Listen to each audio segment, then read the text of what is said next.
planet? Is Janet from another planet? Is Janet from another planet? Is Janet from another planet? Is Janet from another planet?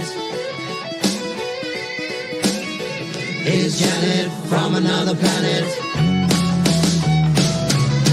Is Janet from another planet? Is Janet from another planet? Is Janet from another planet? Is Janet from another planet?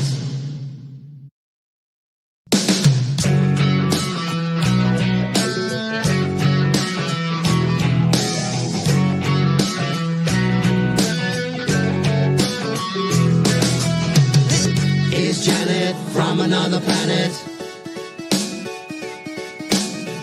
Is Janet from another planet? Is Janet from another planet?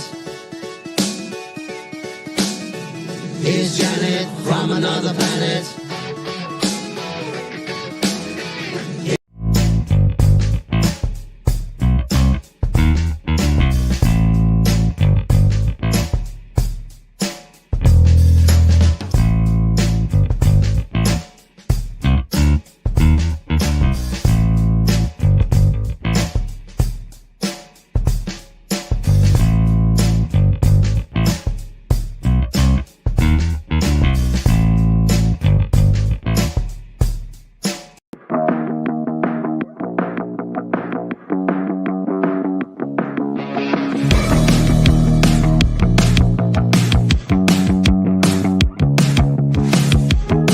The opinions you're about to hear on this show are strictly those of the panel. The following program is rated TV MA LSV. It contains strong language, sexual situations, and violence. It is intended only for mature audiences. Coming this spring to MXNBC, a groundbreaking series that will change the U.S. government and the world forever. Elon Musk and Vivek Ramaswamy, under the direction of former star of The Apprentice, Donald Trump, will challenge 3 million contestants to carry their load or hit the road. That's right. We'll be asking every government employee to prove their value. Hi, how are you? I'm fine. Just like in a good old-fashioned meritocracy. Welcome, everybody. Thanks for coming in. What would you say it is that you do around here? I mean, a lot of days I really do stuff. It's just there's not that much going on today. I helped Tanner and Blaze replace those heavy 5-gallon water containers. Tune in each week as Elon and Vivek measure every federal employee's value and efficiency. And time. So your study on how cocaine enhances the sex drive of Japanese quail. What's that worth to the American taxpayer? I think it's priceless. And get ready for the savings, as those that don't make the cut get shown the door. The president wants to tell you something. Firstly, thank you for coming in today. And second, you're fired. The Emmy Award-watching viewers of Deadwood and Idiocracy present Doge Days, the purge of the U.S. government. There is a whole forest of dead wood out there. We got to get chopping, buddy.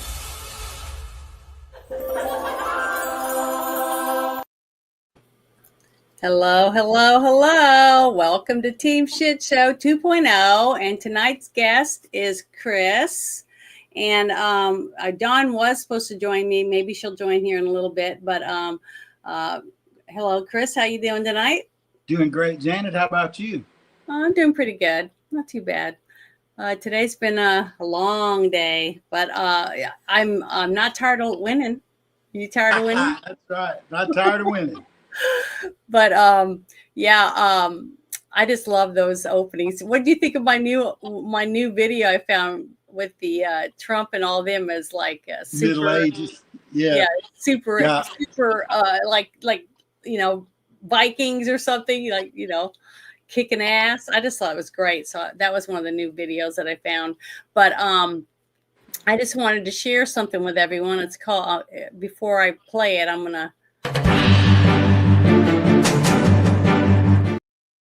Okay, it's a news flash, but here we go. I'm going to let everybody see this. I don't know if you've seen it or not, but I think it's great. Make sure it's turned up. Okay, here we go. Each day our forces grow stronger. Each day we move closer to our goal of driving the infidel... What are they? Nothing. Carry on.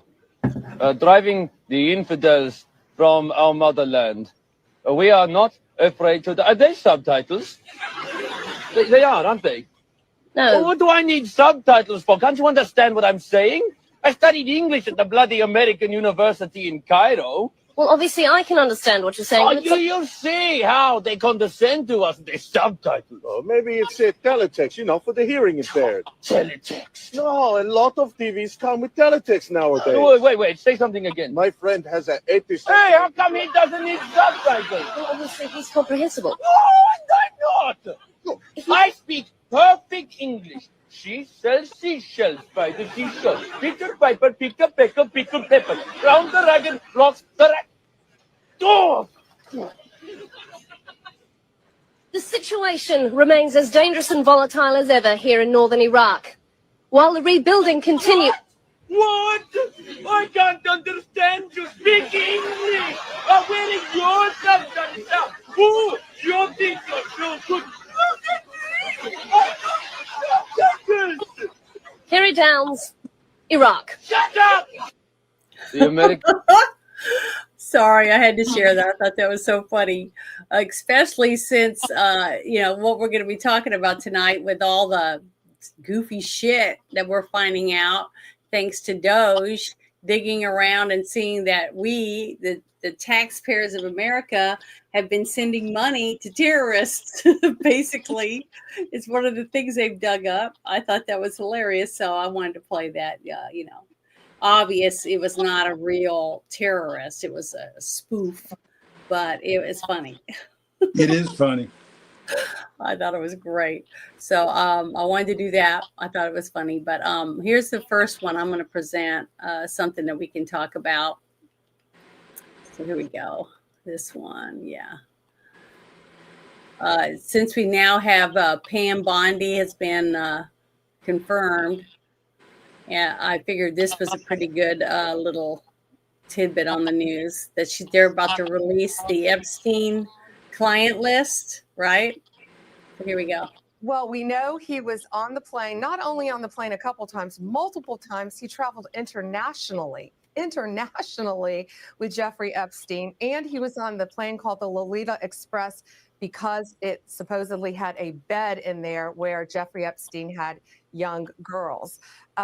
He has been a friend of his, a continuing friend of his for years and years. Contrast that with Donald Trump, who hasn't spoken to him in many years, over a decade, after he kicked him out of Mar-a-Lago for bad behavior. So that's the difference there. And I think Americans see the two-tier justice system.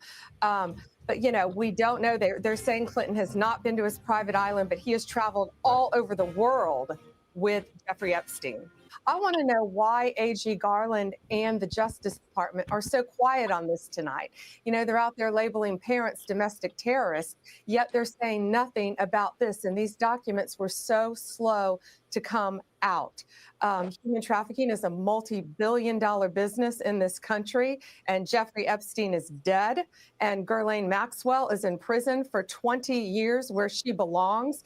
And if people in that report are still fighting to keep their names private, Sean, they have no legal basis to do so unless they're a child, a victim, or cooperating defendant by some chance against some potential case against Ghislaine Maxwell. And I think Mark Garagos, as a great criminal defense attorney, will back that up as well. Wow. What do you think of that? Yeah, I absolutely love Pam Bondi. I've been a Pam Bondi fan the whole time she was AG of Florida, and she's no nonsense. She's no nonsense. She has a good heart. You can't help but love people like that. But to know that they were talking about Bill Clinton. Yeah, that's what I was shocked about it, that it was on Fox News. You're going to be really shocked when they Well, really not get really. unraveled in that. Remember, I lived in Arkansas for many years. My parents were there. My parents retired out of the military in Arkansas because my mother's mother lived there. And everyone was talking about constantly about the MENA operation, with Colombian drug cartel flying in out of MENA. And they even made a movie with Tom Cruise starring in it, all about MENA and how Clinton was involved, and Jim Guy Tucker and a whole bunch of other people that ran stuff in Arkansas, basically. A lot of Yeah, people. after he got in the White House, they there was some stuff they covered up where they caught him moving that stuff around in Tyson chicken deliveries. Yeah, I can believe that. But there was a lot of stuff going out, and then the whole thing with the Whitewater case that Hillary Clinton took an oath or swore under oath that she never saw any of the documents, and then after they're in the White House, they find her fingerprints on some of the documents. It's just you couldn't write a script with this much stuff in it. You know what I mean? It's just shocking. But, it's just like what Pam Bondi just said. It's a two-tiered justice system. And as we're finding out with this whole thing with the U.S. aid stuff, the stuff that's coming out, and then they're all whining and complaining, saying that Elon shouldn't be able to look at all this stuff and see. Elon has a top security clearance simply for the fact that he does work with the government all the time. And I guess with, what is it called? The SpaceX, Space Force or whatever. So he does stuff with that, I'm sure. And didn't he just get people off of our space station that were stranded? I think that's a couple weeks, maybe.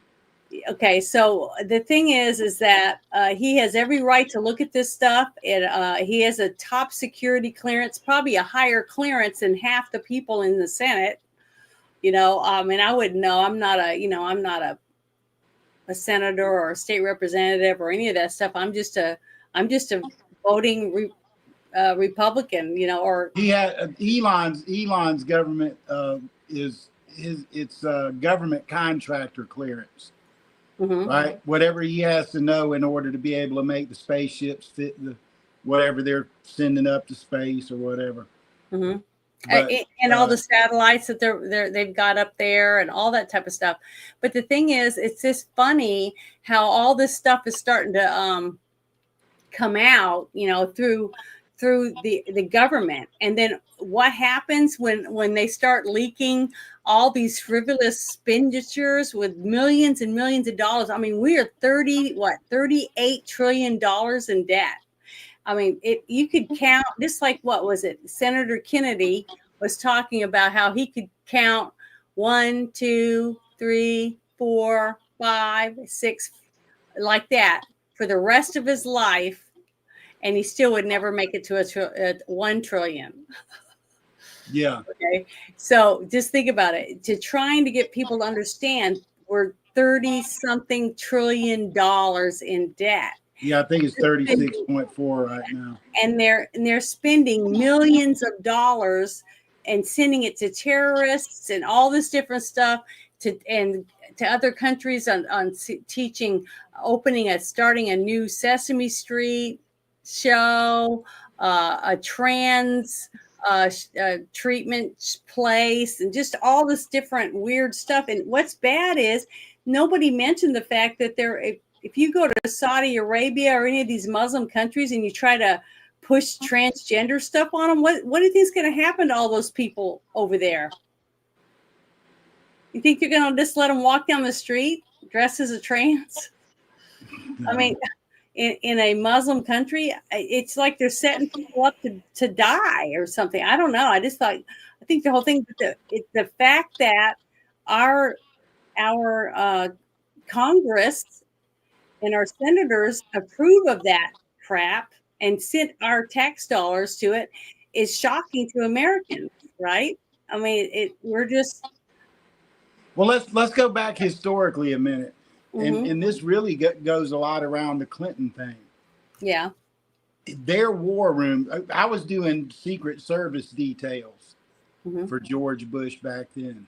And I was traveling around with the PGA Tour, and I would cut greens or something for them for their thing, and then I would do security for President Bush while he played in what they call the pro-ams. And I watched that whole campaign going on, and then the war room stuff came up. Well, that's where they invented the smear campaign. So if you fast forward to Trump's first presidency and you're there was a press conference, and it was the weekly Democratic press conference, and Nancy Pelosi was the Speaker of the House. So someone asked her about what they were doing with Trump. They're like, "What is this you're doing?" She said, "Oh, it's called the smear campaign." So she totally goes into explaining the smear campaign, okay? Totally explains the whole thing. And it's what they did to Trump over and over and over, right? Well, they developed that smear campaign up to the point of brainwashing people. And this is where the U.S. aid thing came from. So John Brennan, who was the head of the CIA in the Middle East during Desert Storm, converted to Islam. And he was the head of the CIA. So in Saudi Arabia, well, when Obama got elected, he made him the CIA director. Okay, and then you had the Attorney General. His name's slipping my mind right now. His Attorney General in the CIA. Okay, so they literally switched us in the side of the war we were on between Islam and Christianity. Okay, he ran as a Christian, and as soon as he was elected, he told everybody he was a Muslim. That's a prime example of one of in the earliest days, around 2009, when they decided to up this thing, and they literally tried to overthrow our government. I mean, they changed sides in a war, right? Well, Yeah. they couldn't get the good side of our government to stop helping Israel. But so they started helping Hamas and in Iran. And we saw all that going on. We could see it happening. And they just treated us like we were idiots, like we didn't have any idea. That's not happening. How many times did we hear that? Well, that's just not what's happening. And we could see it. So, that smear campaign and then all of that stuff led into. So when Brennan gets in charge of the CIA, we used to have skunk works back in the day is what we called it. Well, he just started USAID, and that became the new skunk works, and they sort of just phased all the spooks out and then put in a bunch of dirty spooks. And I don't have any question about that at all. I don't mind telling people that I was in Washington, D.C., trying to tell them about the Gaza attack before it happened. And I even had an appointment made with someone, and they wouldn't even talk to me. So by the time they get down to the nitty gritty of what U.S. aid is, okay, and what it's involved in, they funded the whole vaccine thing. And that included Bill Gates getting $500 million from them, okay? He put in like 70 million, but after they sold them all and made everybody pay for them, he got 500 million or something. I mean, there's so many kickbacks going on in so many places that you just can't believe it. And now we all totally know that was a total scam. The entire COVID thing was a scam. Not even as many people died from COVID as we have that die from a typical flu per year the whole time COVID's been around. More people are sick from the vaccine than anything. Well, those were the people involved in it. BlackRock, who is mainly funds USAID and tells them what to do. And I know their names and what their companies are and everything. 3 of their top 10 are Johnson & Johnson, Pfizer, and Moderna. And the number 1 is Vanguard. And Vanguard is dirty, really dirty. I mean, if you're interested in that, there's a lot of information on YouTube and videos. There's a few books have been written. And getting a lot of people saying hello. Yeah. I was going to say hi to everybody. Hi, Snorter Poopus. I'm glad you stopped in. And Bowset's Fury, hello. Sakura Matata, I guess that's how you'd say it. Baby Girl, hello.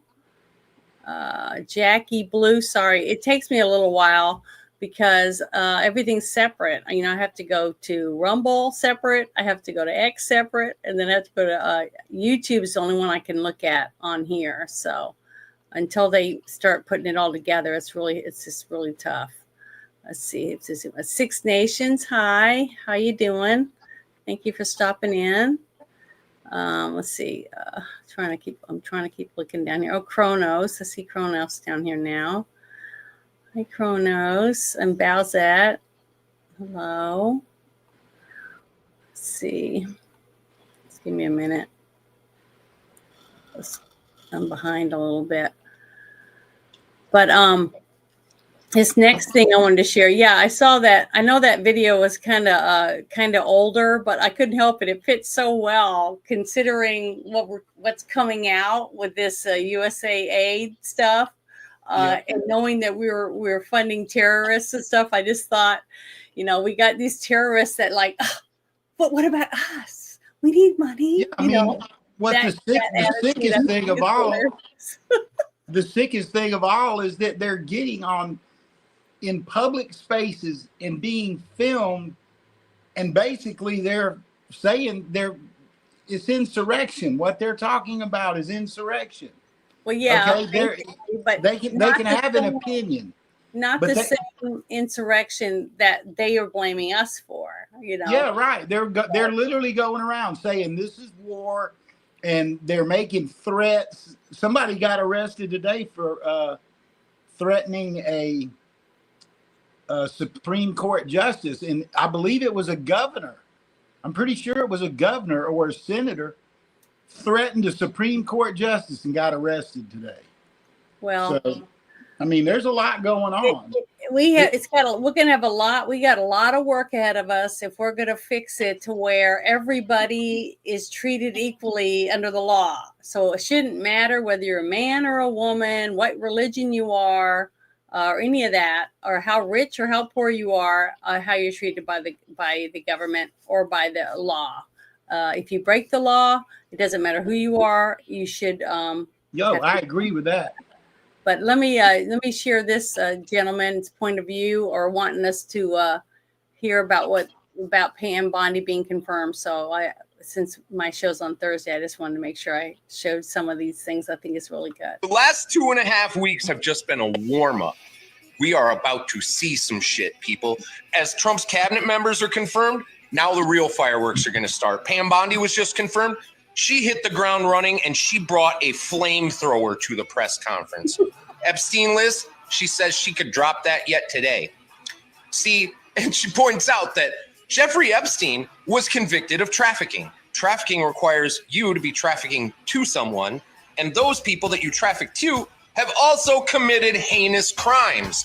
Now we're going to learn who those people are, and they're going to be prosecuted. She wasn't even done there. She's put out a directive. All sanctuary cities are to have their federal funding cut until they start complying with ICE and the deportation orders. They have to help. It's not that you just can't stay out of the way. You have to help. We are cleaning up the country, and there is no more bullshit. She does. Phil Murphy, the New Jersey governor that was bragging about harboring an illegal alien in his fucking garage or some shit. You might want to check yourself, buddy, before you wreck yourself, because guess what? That's a felony, and she's coming for you. Pam Bondi also says NGOs, non-government organizations. She's going after them because they have been facilitating these illegal aliens all around the country, mainly Lutheran Social Services, the Catholic Order, and some fucking Hebrew thing. Evidently, all these religious organizations have been masquerading as I don't even know what, but they've been up to some evil shit, and she knows about it, and you're in fucking trouble. Yeah. That's how this is. The two-tier justice system is going to get kicked in the fucking nuts and thrown overboard. We are in a new world, people. We are now a country of laws once again, and they will be followed, or you will be fucking prosecuted. This is beautiful, people. We are going to see some shit. This is a new world in America, and I am fucking here for it. Godspeed to Donald Trump. God bless you, Pam Bondi. Let's see some fucking action here. Long live the Republic. The last two. Great. I love this guy. I follow Mhm. him on TikTok. I hope they don't ever take TikTok down. There's some really good stuff on there. I like listening to people's point of view and just being real. You Yes, look at him, he's absolutely. just sitting in a garage and he's just saying what's on his mind, and it's his point of view of what he is getting from the stuff that we're getting released out. Pam Bondi's been on a couple of shows talking about things. All of them so far. Every person that's been right here, I got this list confirmed on Trump's list so far have hit the ground running with a team ready to go, and what their plans. They're just going for it. I mean, you saw what was it? Was it Tulsi Gabbard? Was she out there? Is she already confirmed? Right? Yeah, Today. and she's already been out there arresting people, in New York and stuff like that. So, and Hegseth has already been to the border. He's got a bunch of young National Guard guys down there, and I've had a couple streams showing them, reinforcing the border wall and doing different things that they can do. And they already have jobs. They're in the military, so why not let them work for us? They just like one of them. I heard one of them say that we are all over the world protecting other countries' borders, but why can't they protect ours? And now they are. And the fact that New Mexico's got troops at the border now. Yeah, so the whole Ukraine was an invasion, right? It was an invasion of Ukrainians into Russia. That was the first invasion, and then Ukraine claimed all this land. Basically, what Putin wants is he wants his land back. Okay, the same people who raided that border are the same people who raided the Texas border in California and Arizona. Same group No, of I people. didn't know that. Oh, yeah, that's what I'm telling you. You wait until U.S. aid, when they're done unraveling U.S. aid and they start getting into BlackRock and then the fingers of BlackRock. I mean, okay, let's just be real. When George Walker Bush was in office, our national debt was $8 trillion. 8. Okay, so for this country to go from 1775 until 2009 and be $8 trillion in debt, which our gross national product at that time was 4 times that amount. Okay, because we were making money. They destroyed our oil industry, knocked all our money down. We can't make any money. Okay, and then they spend $30 trillion. $30 trillion in 16 years. Now, that's basically the whole national debt over that each term from the entire existence of this country.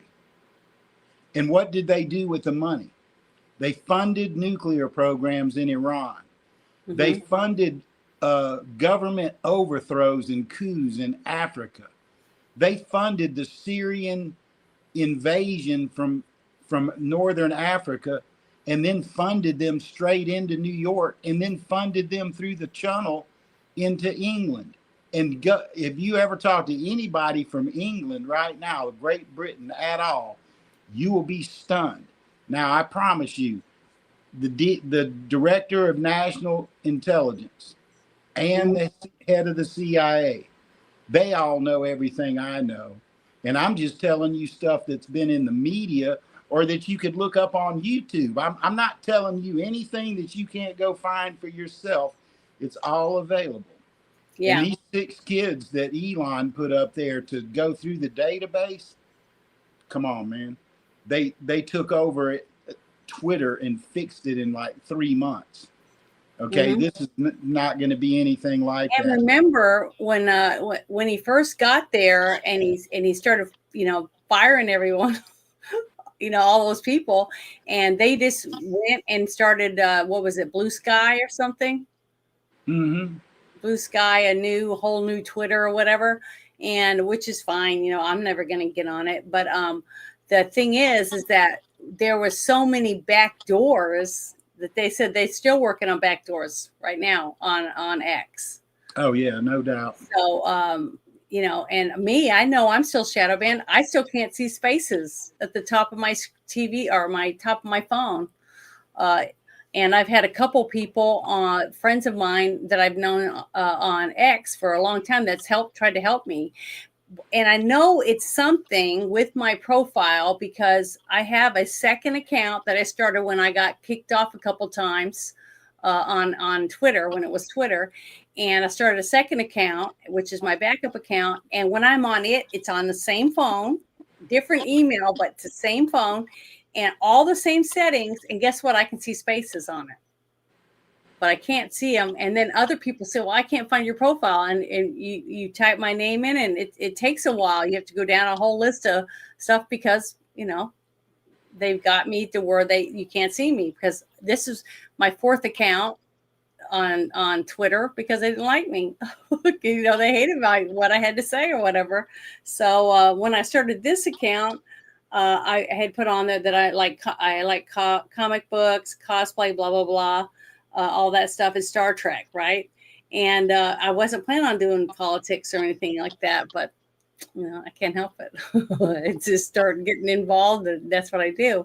But it's important to me that people can find the truth and find other people that are like them, that think the same way, so that you realize you're not alone, that there's other people that feel the same way as you do, that want to see it's a fair system for everyone. It shouldn't have anything to do with I'm a woman. Just because I'm a woman, why should I get treated differently than someone else because they're a guy?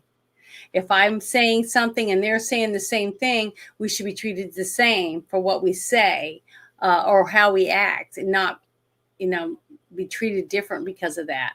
So, just little things like that to me is where it's wrong. And remember, when Elon got X, what did he do? He first started releasing the Twitter files, all the little things that he found out about when they were cleaning up the system, right? Have how they were blocking people, and I had shadow banned people, and banned Alex Jones. They banned Trump. They banned everybody. Anyone they didn't like what they had to say, they got rid of, basically. Oh yeah, it was so deep what they did. Go to cancel culture, all the fake cases against Trump. These people were lying on FBI interrogation paperwork, and when I saw what's his name from Facebook at the inauguration sitting with all of Trump's people, I was like, I can't stand this piece of shit. I mean, I still can't stand him. He is a liar. I don't trust him. And I don't care what deal he said, sucking up or whatever. They made me do it. They made me lie. They made me hire people to look and see whether or not you're full of shit. Okay. But the thing is, just like I've said, the reason I left Facebook, because I had an account in 2020 during that whole thing when Trump was running, right? I saw that picture come across my timeline of an Antifa guy. It was a cartoon drawing, pretty lifelike though, but it was a drawing. And it was cutting a police officer's throat that was down on his knees. And I reported it.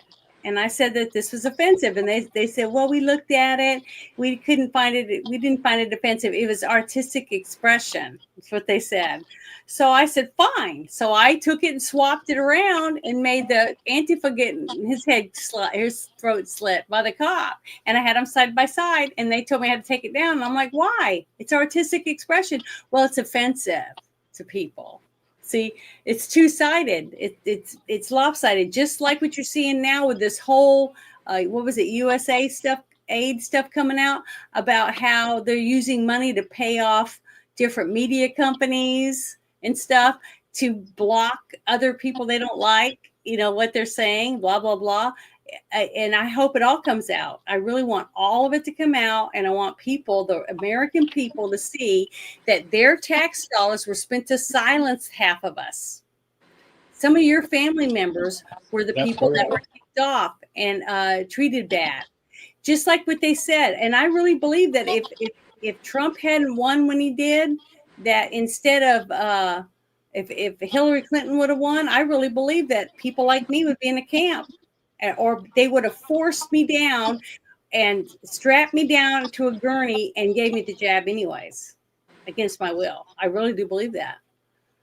See, that's the difference. Trump told everybody, I recommended you get it. I'm helping with the warp speed or whatever else, because he only had the information he was given by the people surrounding him. And we found out, didn't we, what kind of people he had around him?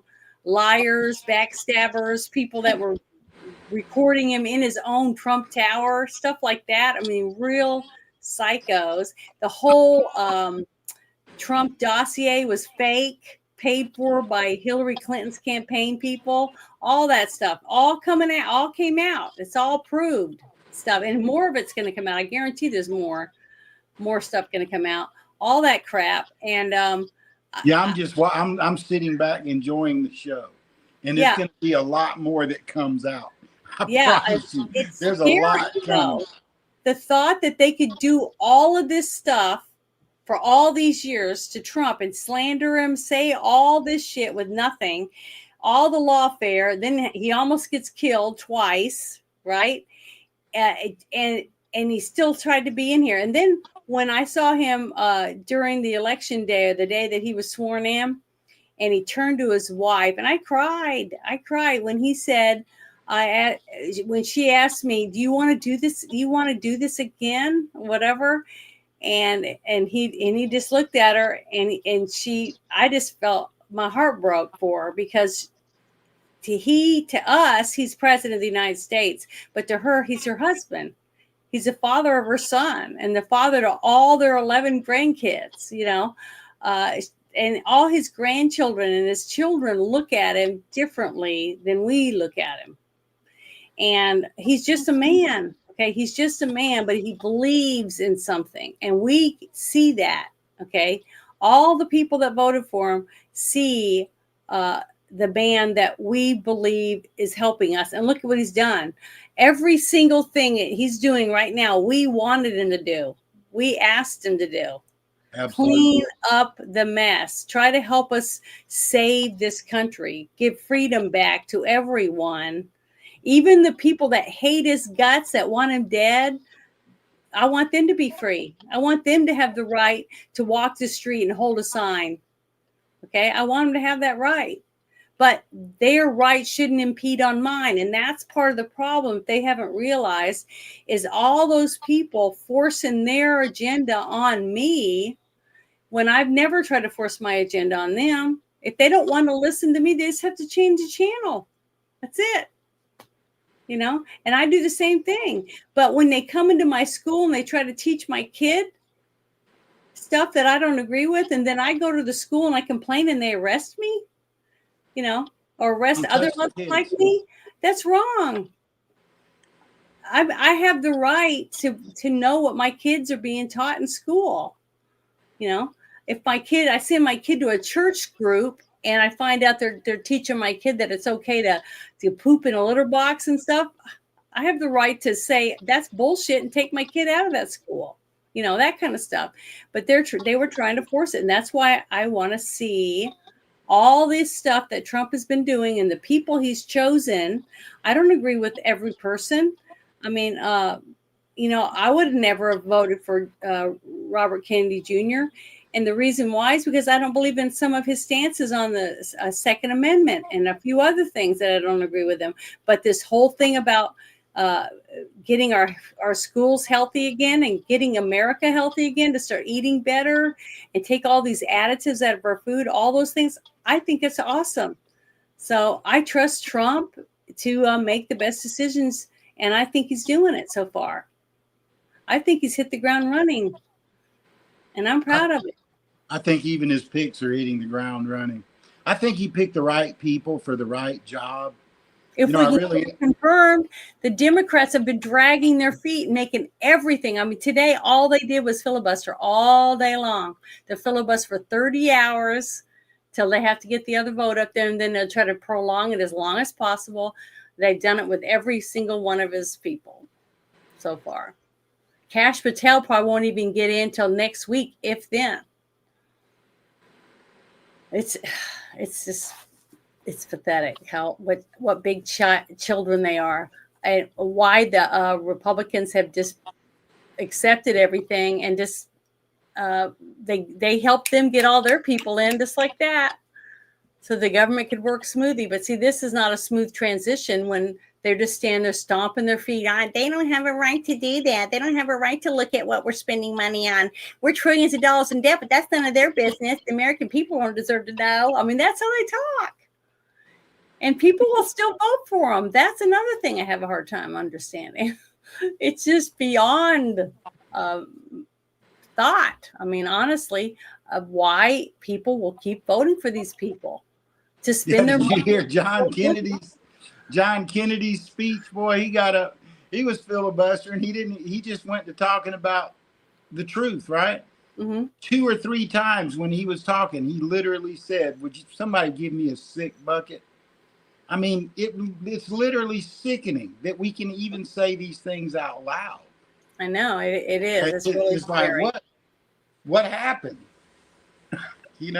We sat back and let them do it. But the thing about that is, when going back to what I was saying earlier, from the smear campaign on, okay, to sex in the White House in the Oval Office was just fine. 21-year-old girl. I got in huge trouble over a letter I sent to the editor here in Augusta over that. He printed it, but he ended it ... And then the cops knocked on my door and said, "You can't make threats." I was like, all I said was, if that was my 21-year-old daughter, I would have drugged that son of a bitch out into the lawn in the rose garden and whipped his ass. Okay, and that's any man would have a right to do that when a 50-something-year-old man is screwing his daughter when she's trying to make a life for herself and it was a cool job. She didn't go there to get sexually molested. Okay, and that was the beginning of just sex is just okay, no matter what. And that was really the beginning of the downfall on that. I know, but think about it. How long ago? Because I saw this on South Park. I didn't even think it was real until I saw it on South Park, and it was years ago. And I looked it up, and I was like, "Holy crap! This is a real thing called MAMBLA, Men's Love Boy Association." Mm-hmm. And I was like, "You got to be kidding!" So, and they honestly believe that a kid, whatever age, 9, should have the right to choose whether they want to have sex with a grown-up man. I'm just like, you got to be kidding. These people are sick. Years ago, when people did certain things like that, they were, sent in and evaluated by a psychiatrist to see whether or not they're need therapy of some sort, right? Today, it's just accepted. Oh, it's okay if you walk around with your dick hanging out of your pants in public. Nobody gives a shit. But what about I don't want, what about, who was it? Kanye or somebody's old lady showed up at the Grammys with a piece of plastic. She had a piece of plastic on, basically see-through, and she took off her fur coat, and she didn't even have her hair fixed or anything. She just had it tied in a knot, and he just stood and looked at her like she was some kind of piece of meat. I mean, it was like she was a slave. And they slid it in on us real slow. Remember when they pulled out Janet Jackson's titty in the Super Bowl? Mm-hmm. Right? You don't think that was on purpose? I watched that video umpty times, and that was not a mistake. Okay, the NFL probably knew that it was going to happen. Look what just happened this time. Beyonce just won country singer of the year. Oh my God, that's ridiculous. Okay, Come on. and how do you think that happened? It was because it was all fake. The whole thing I is fake. immediately called Nashville. Whoever wants to win is going to win if they have enough money or they're in the right position and the right person knows something. We already know that. We know pretty much that most elections got a lot of thievery in it, right? This one didn't work because so many people went to the polls that there was no way they could cheat enough. The same way the first time that Trump ran, it was lopsided because they didn't expect that many millions more people going to the polls. All 7 swing states went to Trump. I mean, it's like that's a landslide. He won the Electoral College and the popular vote. So it is possible. If the people show up in numbers, you will win. You'll upset the system, and that's exactly what happened. But here, Well, let me. I'm going to tell you what I honestly believe. Mm-hmm. Okay, it won't happen before the 26th election. Obviously, they're reeling from all the reality hitting them.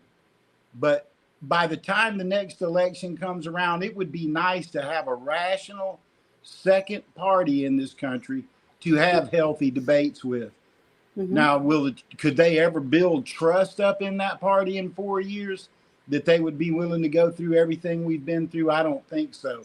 But if at least they get started in this administration, trying to work with the administration, stopping all the media lies and all that stuff that U.S. aid is funding, and BlackRock is behind. I'm telling you, when the mechanisms of all this come out, you're going to find out it's such a small group of people.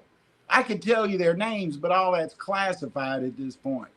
But when it comes all out, it's going to really shock people. As you've seen, if you listen and you pay attention to what's happened so far with this whole thing with Doge going through and finding all this frivolous spending, they haven't scratched the surface. They haven't. I know, but they haven't mentioned one name.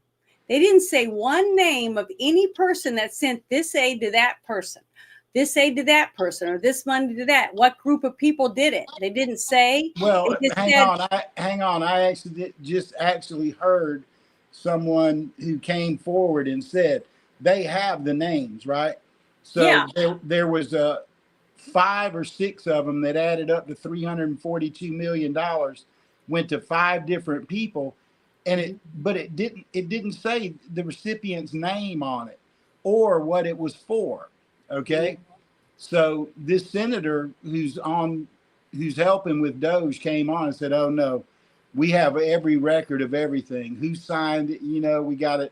They microfiche everything in the government.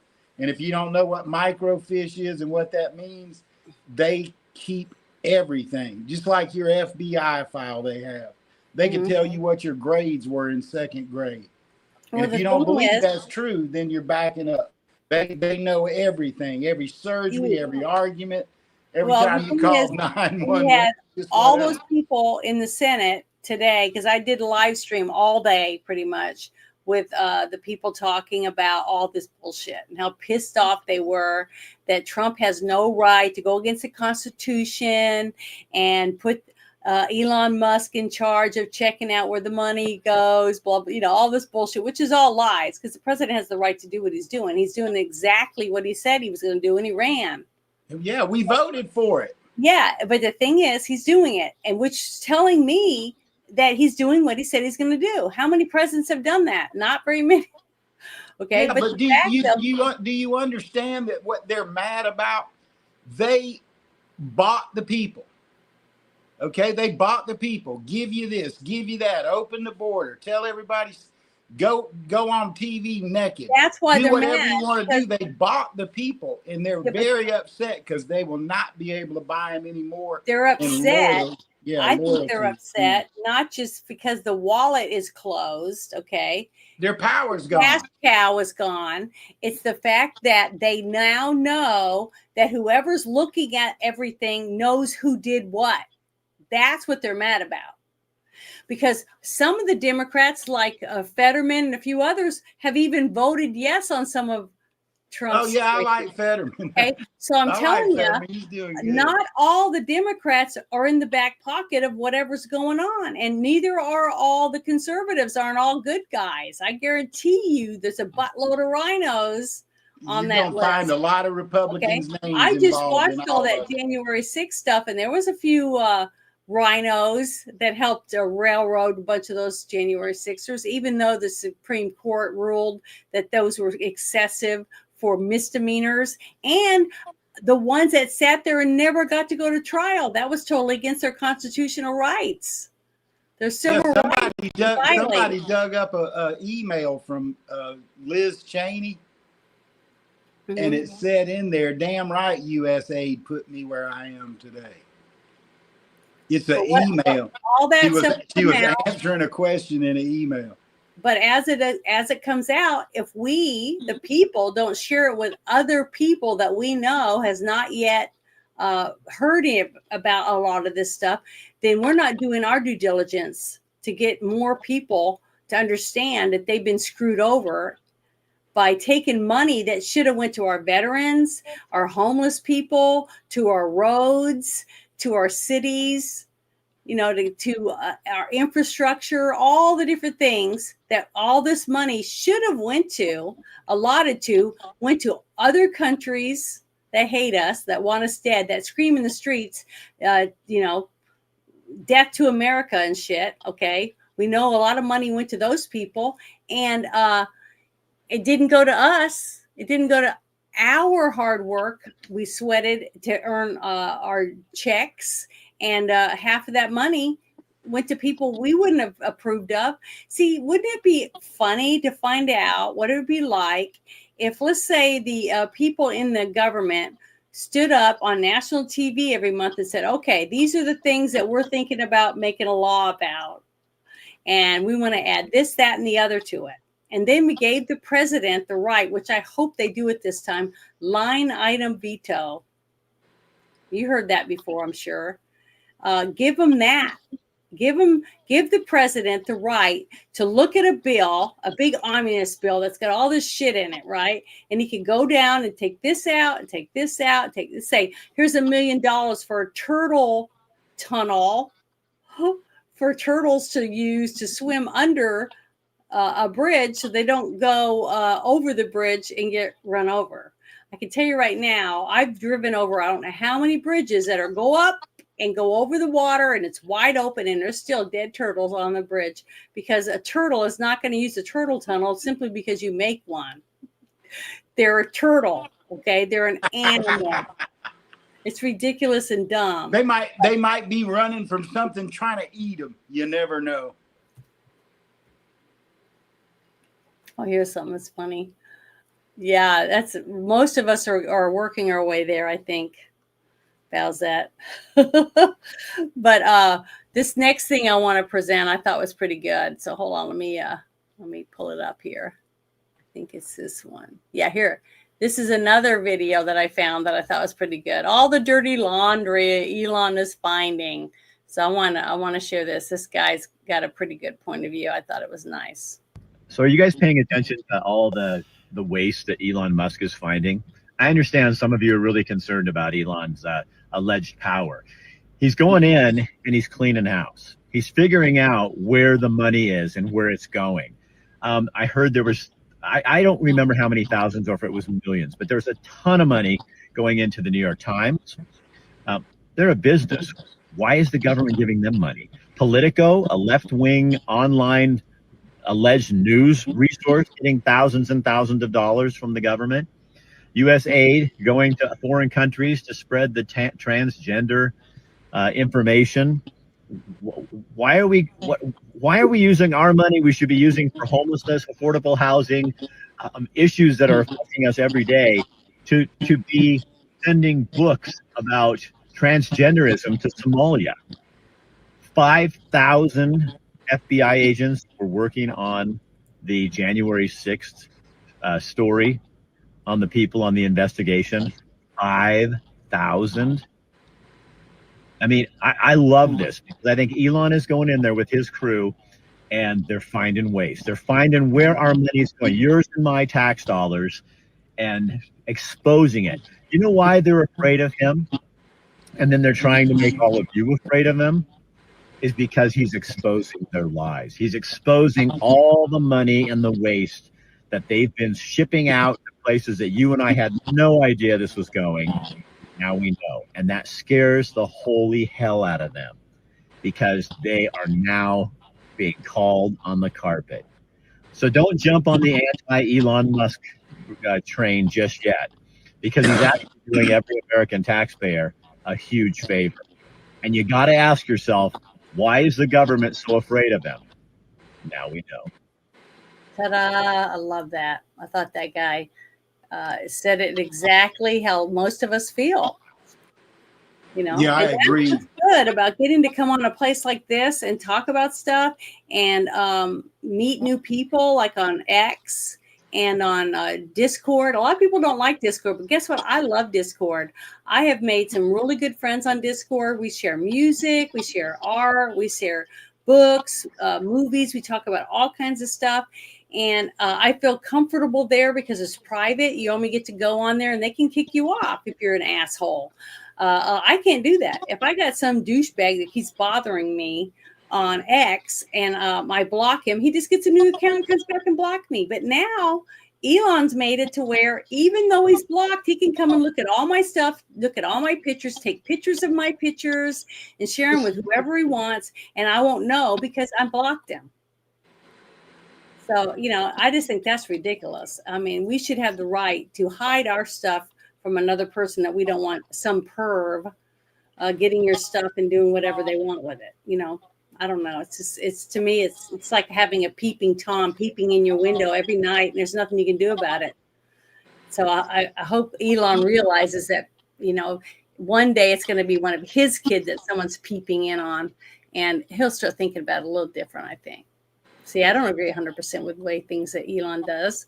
I agree with some of the things he does, but I have the right to not agree with everything if I don't want to, you know, and he has the same right to do what he's doing. And if I don't like his platform, I'll be just like I did on Facebook. I'll just leave, go someplace else. So what do you think about what he had to say, the gentleman? I think it's great. You know, he didn't talk about the Department of Education at all yet. And I think that the numbers just came out on our,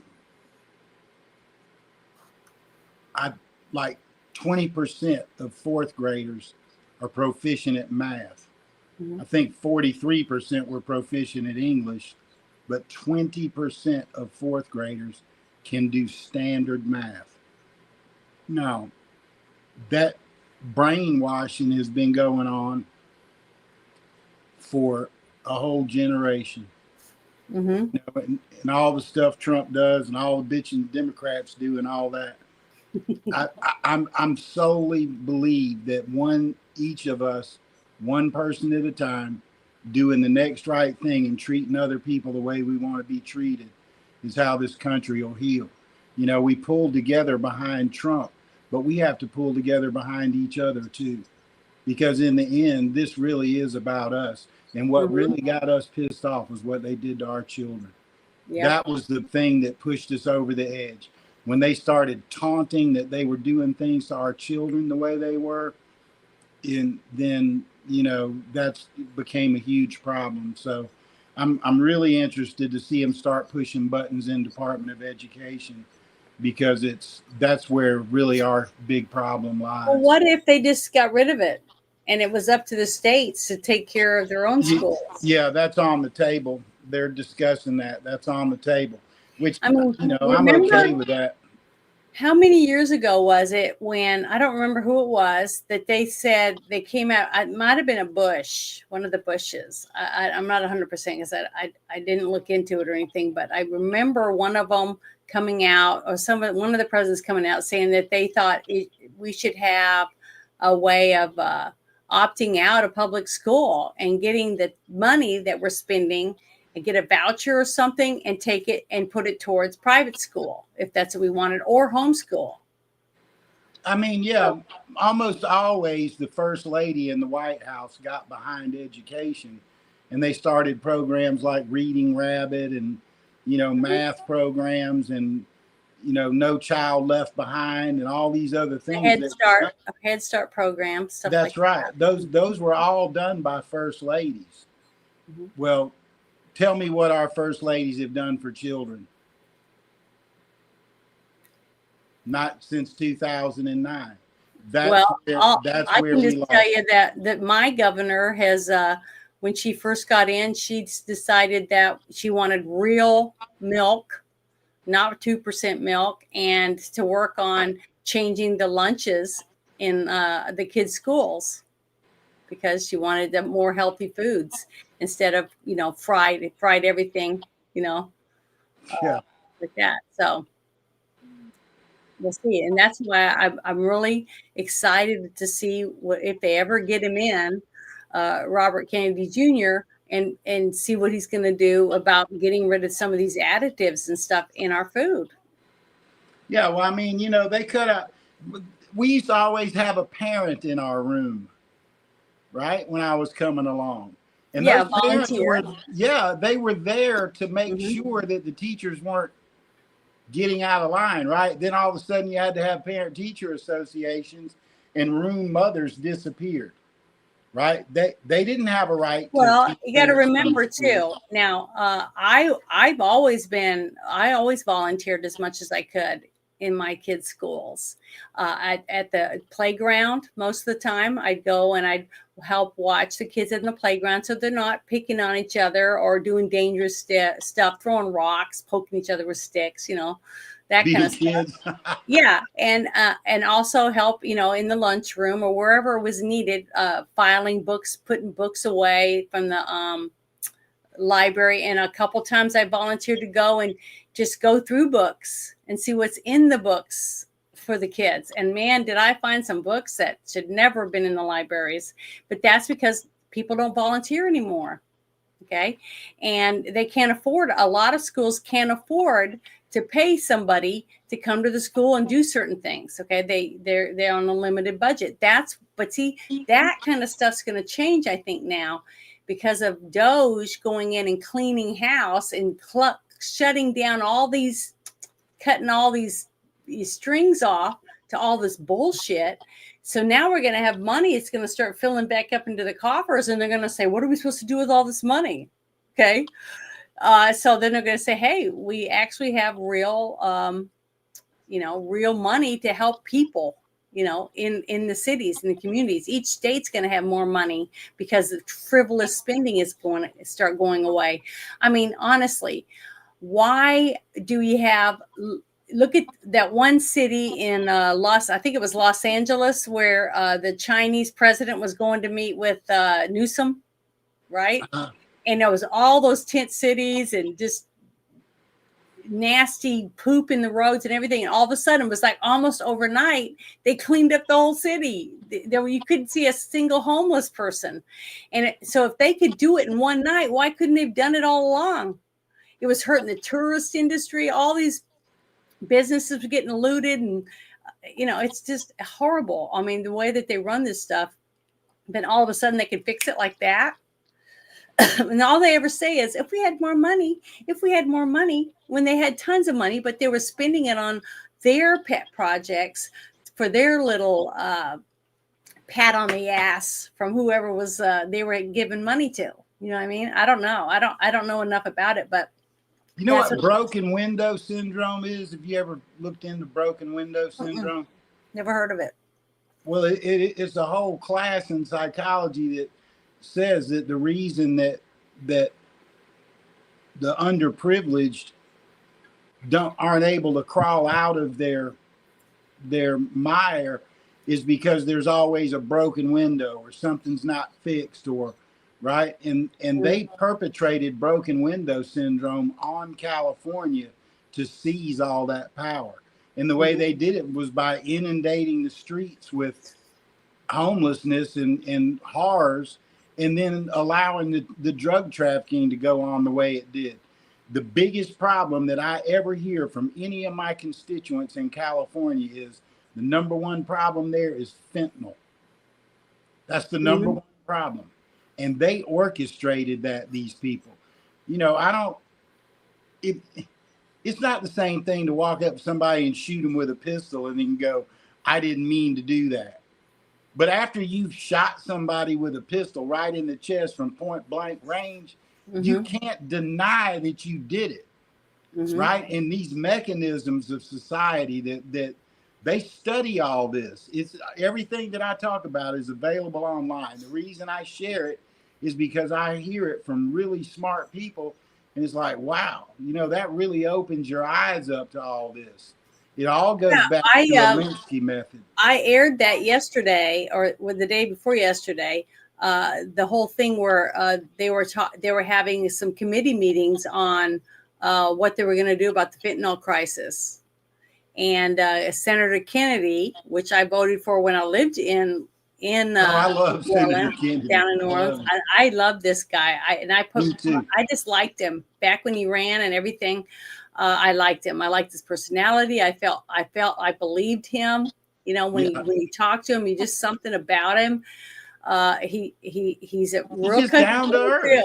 He's a real country boy, but he's just down to earth. Yeah, but when he was up on the floor, he had a board, and he was showing how much in money we were in debt and different things like that. But he talked about he had some bags, plastic bags, I guess, of flour in them or whatever, and he was showing you the different amounts of fentanyl and how many millions of people this one bag of fentanyl could kill.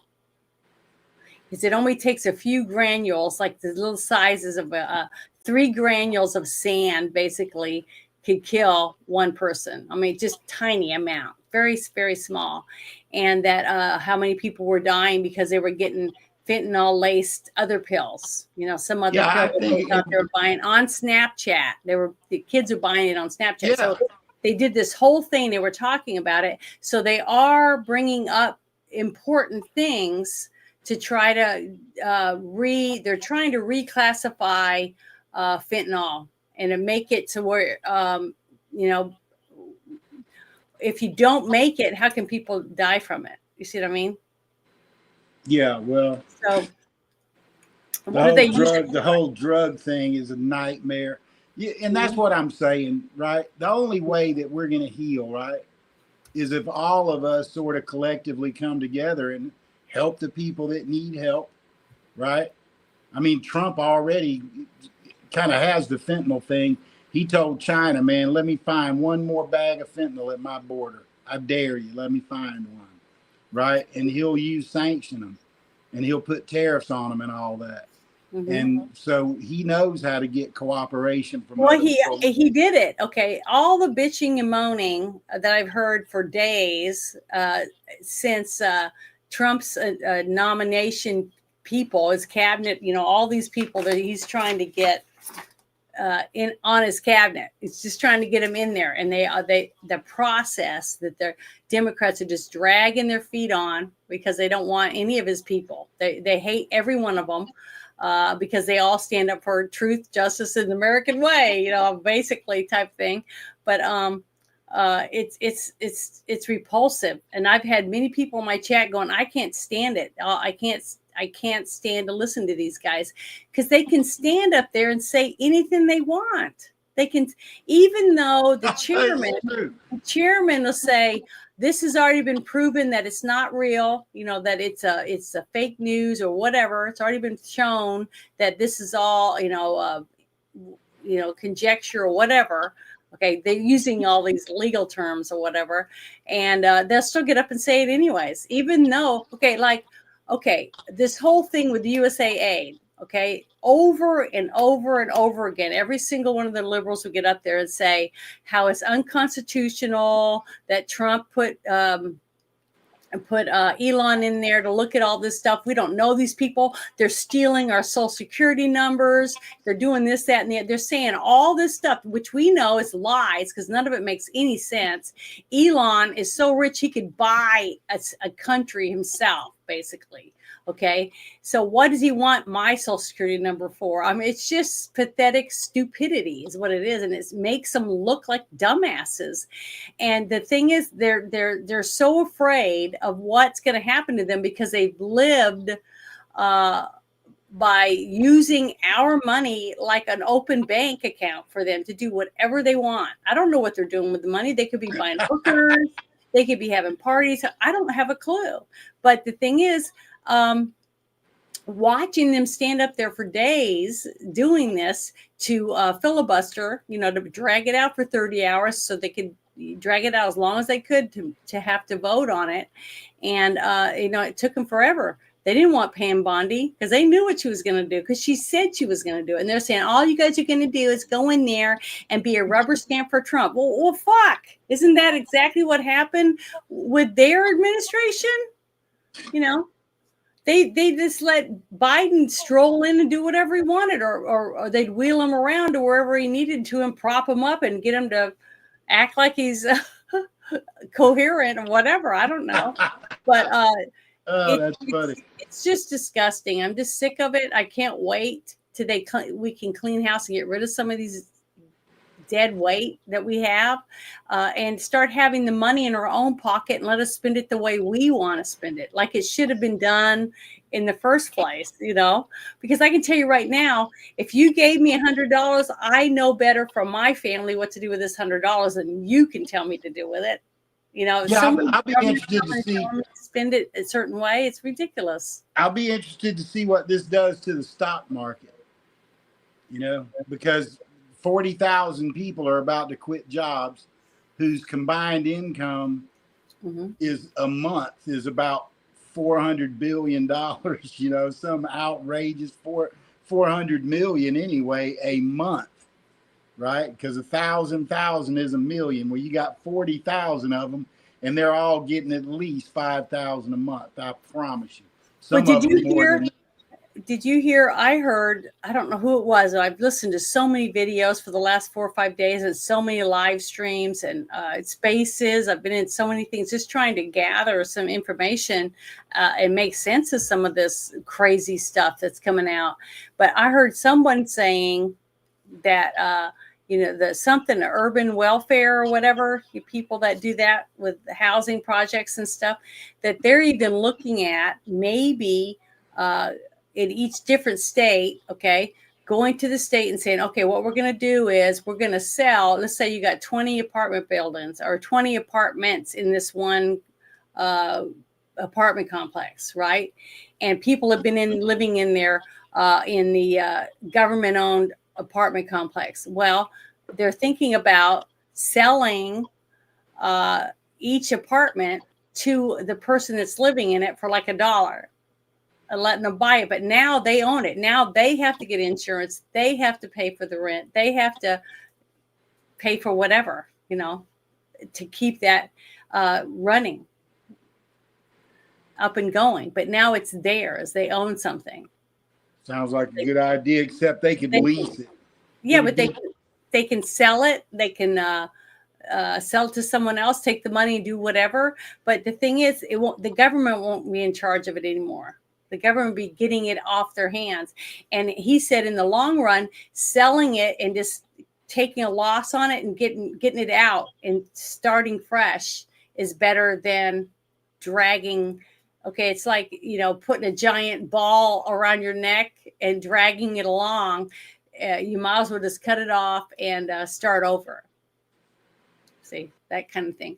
So I'm interested in finding out what they decide to do and how they're going to fix this, because I can tell you right now, if someone could spend as much money as he did just to buy X and then bring in his team and clean it all up and to get rid of all the dead weight, like he was going through. Remember, he went through his offices that he had purchased, right? And showing the different meals they had on the buffet. And different stuff that it was all for anyone could eat whatever they wanted all day long. It was just so much waste in that building.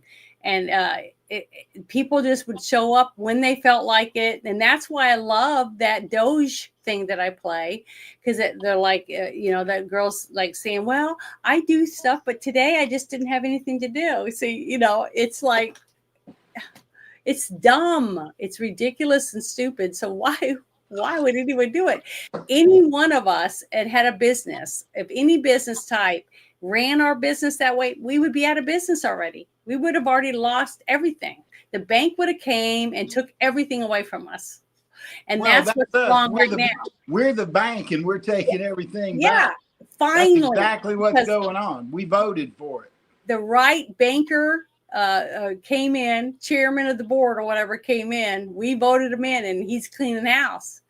You know, and that's what we want. We want our bank checks, our wallets back. We want them back. We want to zip them shut, and we don't want you putting your hand in our wallet anymore. And that's basically what we said. And I'm liking it. I'm liking that they're doing this. Now, all of those people that are bitching, to me, them standing up there though and saying some of the dumb shit they said just makes them look as guilty as hell to me. I mean, is that they just look me? guilty. They are guilty. I mean, how could they not look guilty? I don't believe there's a person in the whole United States of America that's not clued into it. But some of them are so sold on the radicalism that they don't care what they look like. They want to win over. They want to do what Trump did, take 65% of this country, right? And switch them from thinking my way to your way to my way. It won't happen again. They went way too far. But this is very complicated. Okay. We let a lot of people in our government business with dirty money. And all of these ties. And then you have the whole thing with the education failed an entire generation of kids. And, you know, there's all these housing issues and all these other things you're talking about. What I love about Donald Trump is everything he talks about is a solution. Now, you got to sell an entire country of hundreds of millions of people that we could probably take on 20 million people a year. But it would have to be done on meritocracy and what are they going to bring to this country? Because we do have space for people and we do have things that need to be done. You know, I like H-1-2Bs because we got to have houses built, vegetables picked. Americans have to start doing some of these jobs, right? We have AI is on the verge of turning human existence into like a utopia where you don't even have to think anymore. All your bank work's done, your investments are made for you, it's all calculated. And you know, I feel sorry for people who aren't using AI because it's only going to get better. And so Trump is working on all of that. He's working on the digital currency issue, which that's a real problem. Whenever so let's say I own Norelco and I'm going to sell $2 million worth of electric razors to England.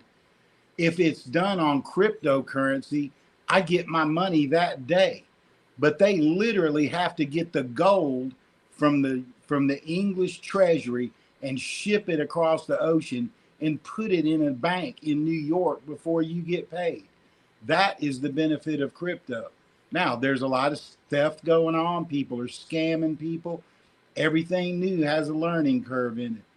And we're going to have a whole lot of learning curve coming up under Donald Trump. And I'm excited to see it. I just hope that people really want to build America because we have such opportunity to build. And we've been going through this tearing down process and robbing the till and wasting money and spending all this, not teaching our children good things, but corrupting their minds. I mean, it was all so complicated and went on for such a long period of time that we will have some tough stuff to go through. But the thing about it is, nothing I ever loved in my life did I get because I didn't work my butt off for it. And I hope that people can learn that there is so much benefit to living life. Surviving sucks. Living is really fun. And I just hope people get into that mentality. Me too, but I've got something I wanted to share to show you how lucky we really are. I mean, I'm seeing so much good stuff starting to happen and that we're starting to get. Now, we're not going to see a change in our household income and things like that until we get the economy going again. We start bringing jobs back to America and start making stuff in our country again, right? And Right. then the prices will start going down and all different things like that. But I just want to give you a little taste of what we could have had as president of the United States with this new with this video I want to share. So I don't know if you guys saw it, but it's pretty spooky. But hold on. We got our hands on the raw footage of Kamala Harris's 60 Minutes interview last October in the heat of the election. Harris, Hail Mary with CBS. But the network was caught deceptively editing this answer. Watch. But it seems that Prime Minister Netanyahu is not listening. We're not going to stop pursuing what is necessary for the United States to be clear about where we stand on the need for this war to end. But it seems that Prime Minister Netanyahu is not listening. The Wall Street Journal said that that your administration has repeatedly been blindsided by Netanyahu. And in fact, he has rebuffed just about all of your administration's entreaties.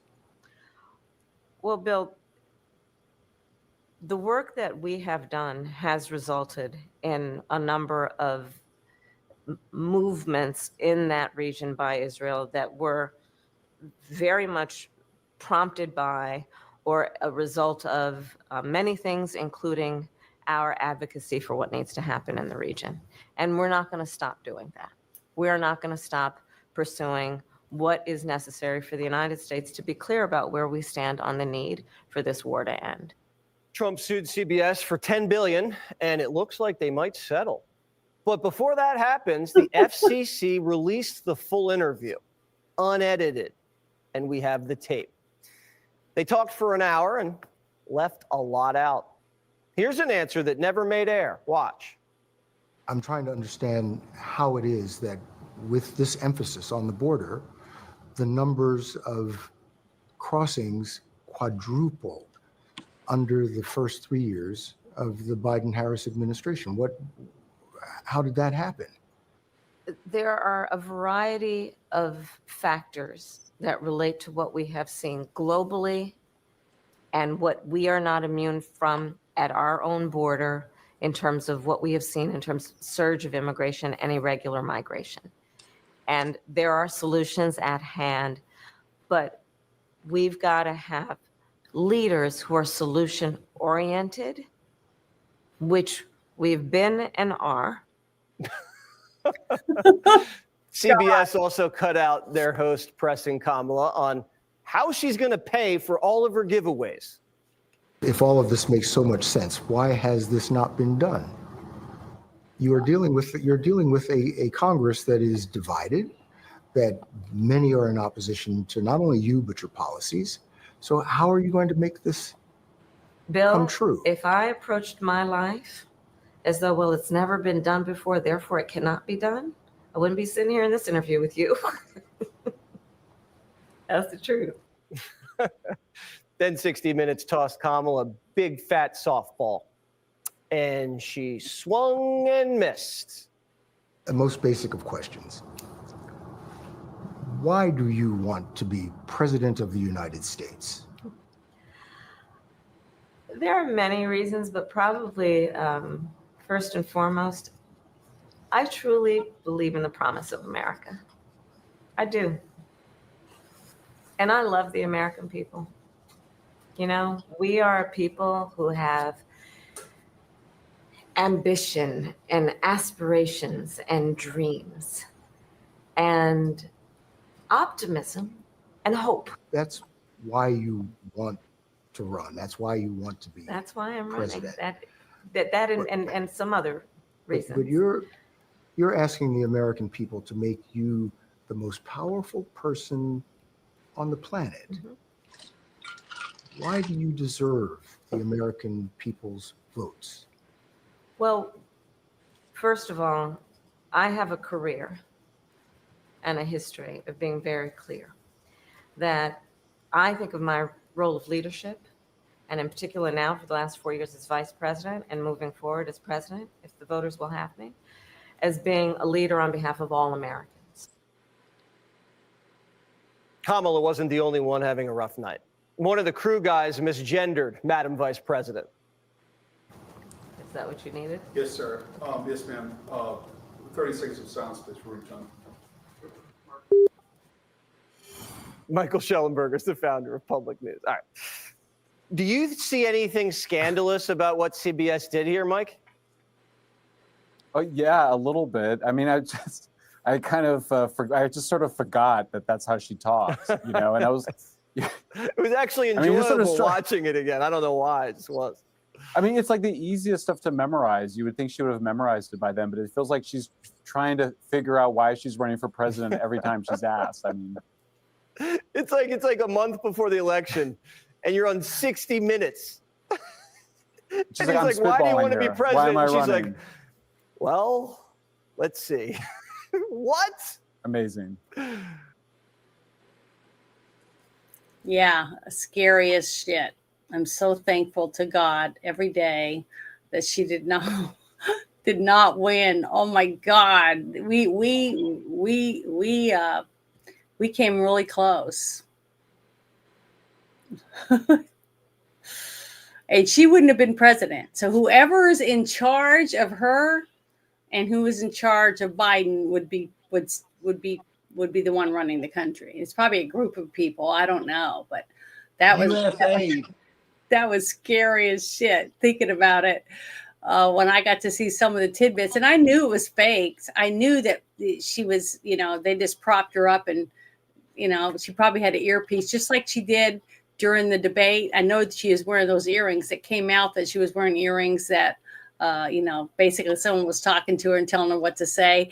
And I've seen 4 or 5 videos that came out, different things. I saw on Rumble. I think I saw one on Kick. I saw, on different platforms, and it showed a woman sitting catty-cornered away from one of the women that were in the Senate, I guess, speaking during some of these sessions, and you saw the woman's mouth moving to exactly what the lady was saying, sitting over there. So basically, a lot of them use it. A lot of them use these headphones and stuff, and just to say something, to know what they're supposed to say, or I don't know. I just think it's scary to not know who you're picking to run. That's one reason why I love Trump. He's a loudmouth, whatever, but guess what?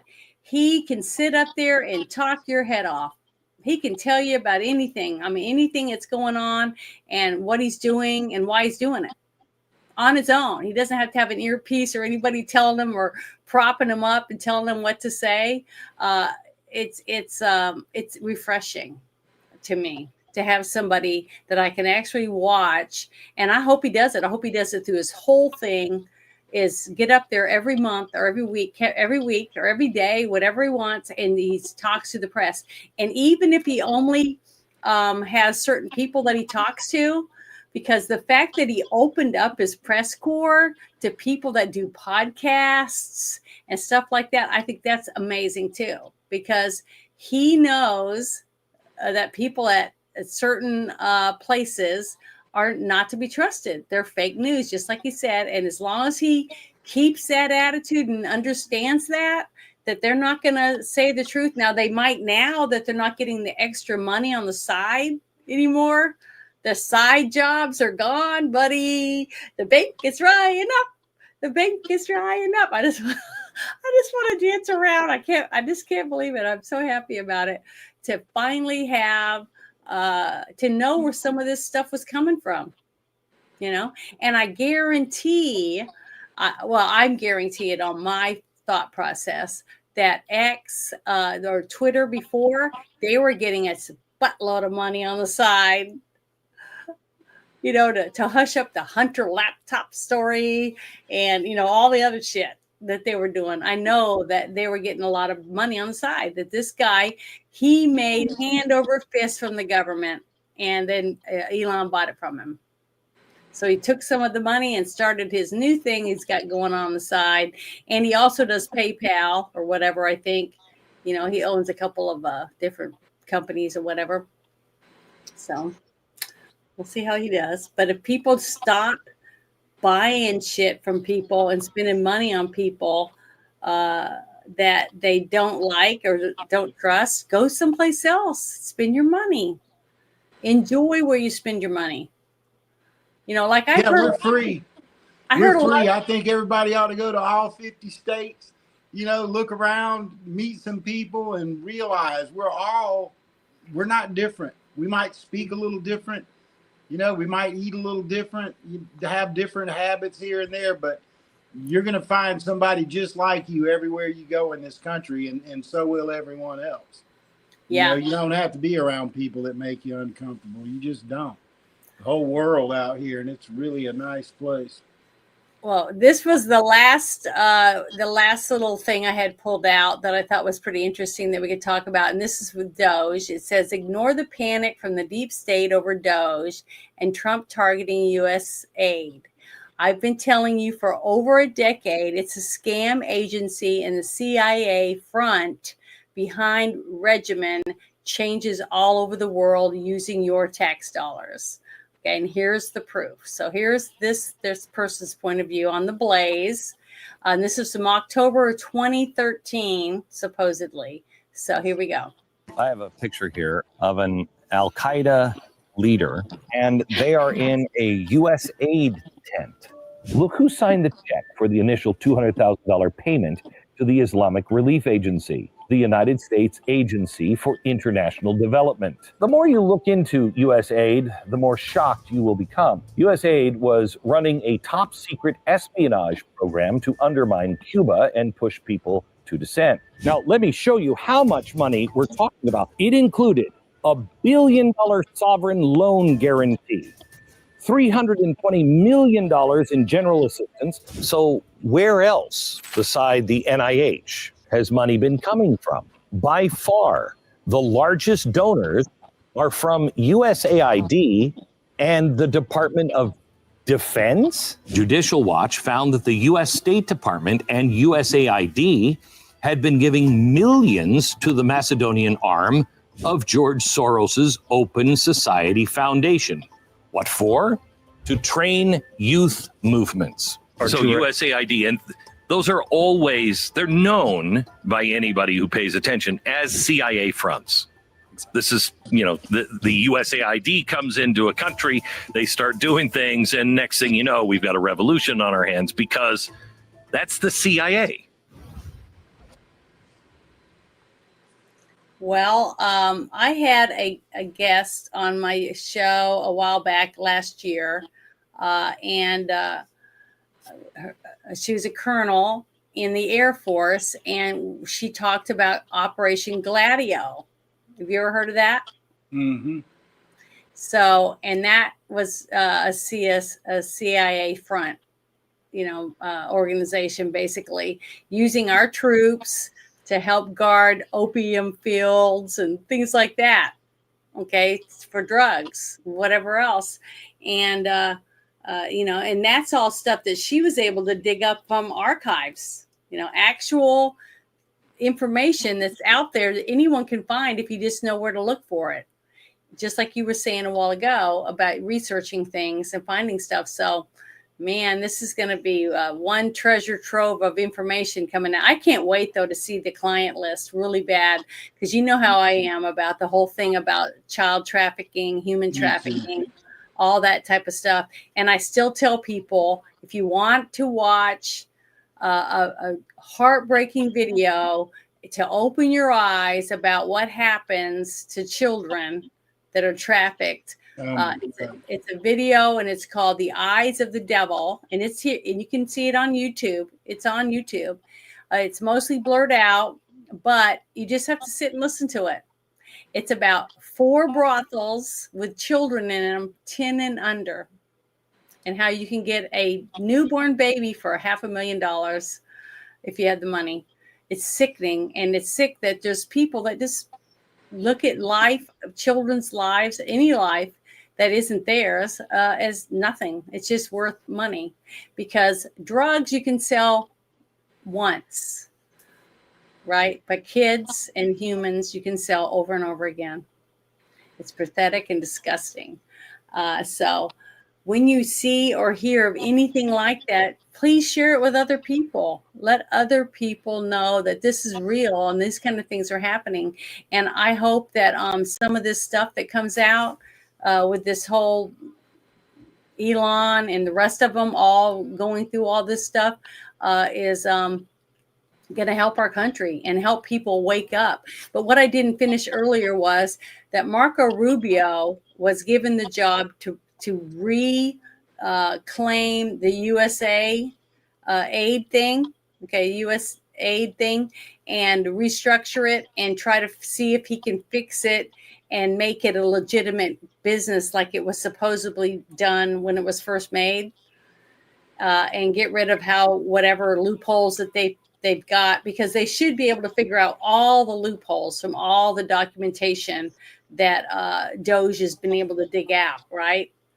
And if they can do that and then actually make it worth it, but the fact that we are sending money to any other countries at all for aid when we can't even aid our own people, to me, I think just like when Trump said he stopped all the federal aid, and I heard that over and over again by all these senators saying he's stopping aid that's already been approved by Congress, so he's breaking the law, and those people deserve that aid. Well, what about the Americans that pay taxes and that they can't even afford to pay their bills, and they're eating peanut butter and jelly and macaroni and cheese once a day if they're lucky? What about those people? See, that's what the money should be spent here first. Once all of our people have a place to live, a roof over their head, medical aid, food, and can go to school and have clothes and all the things they need to survive, then we can start giving money to other countries. That's how I look at it.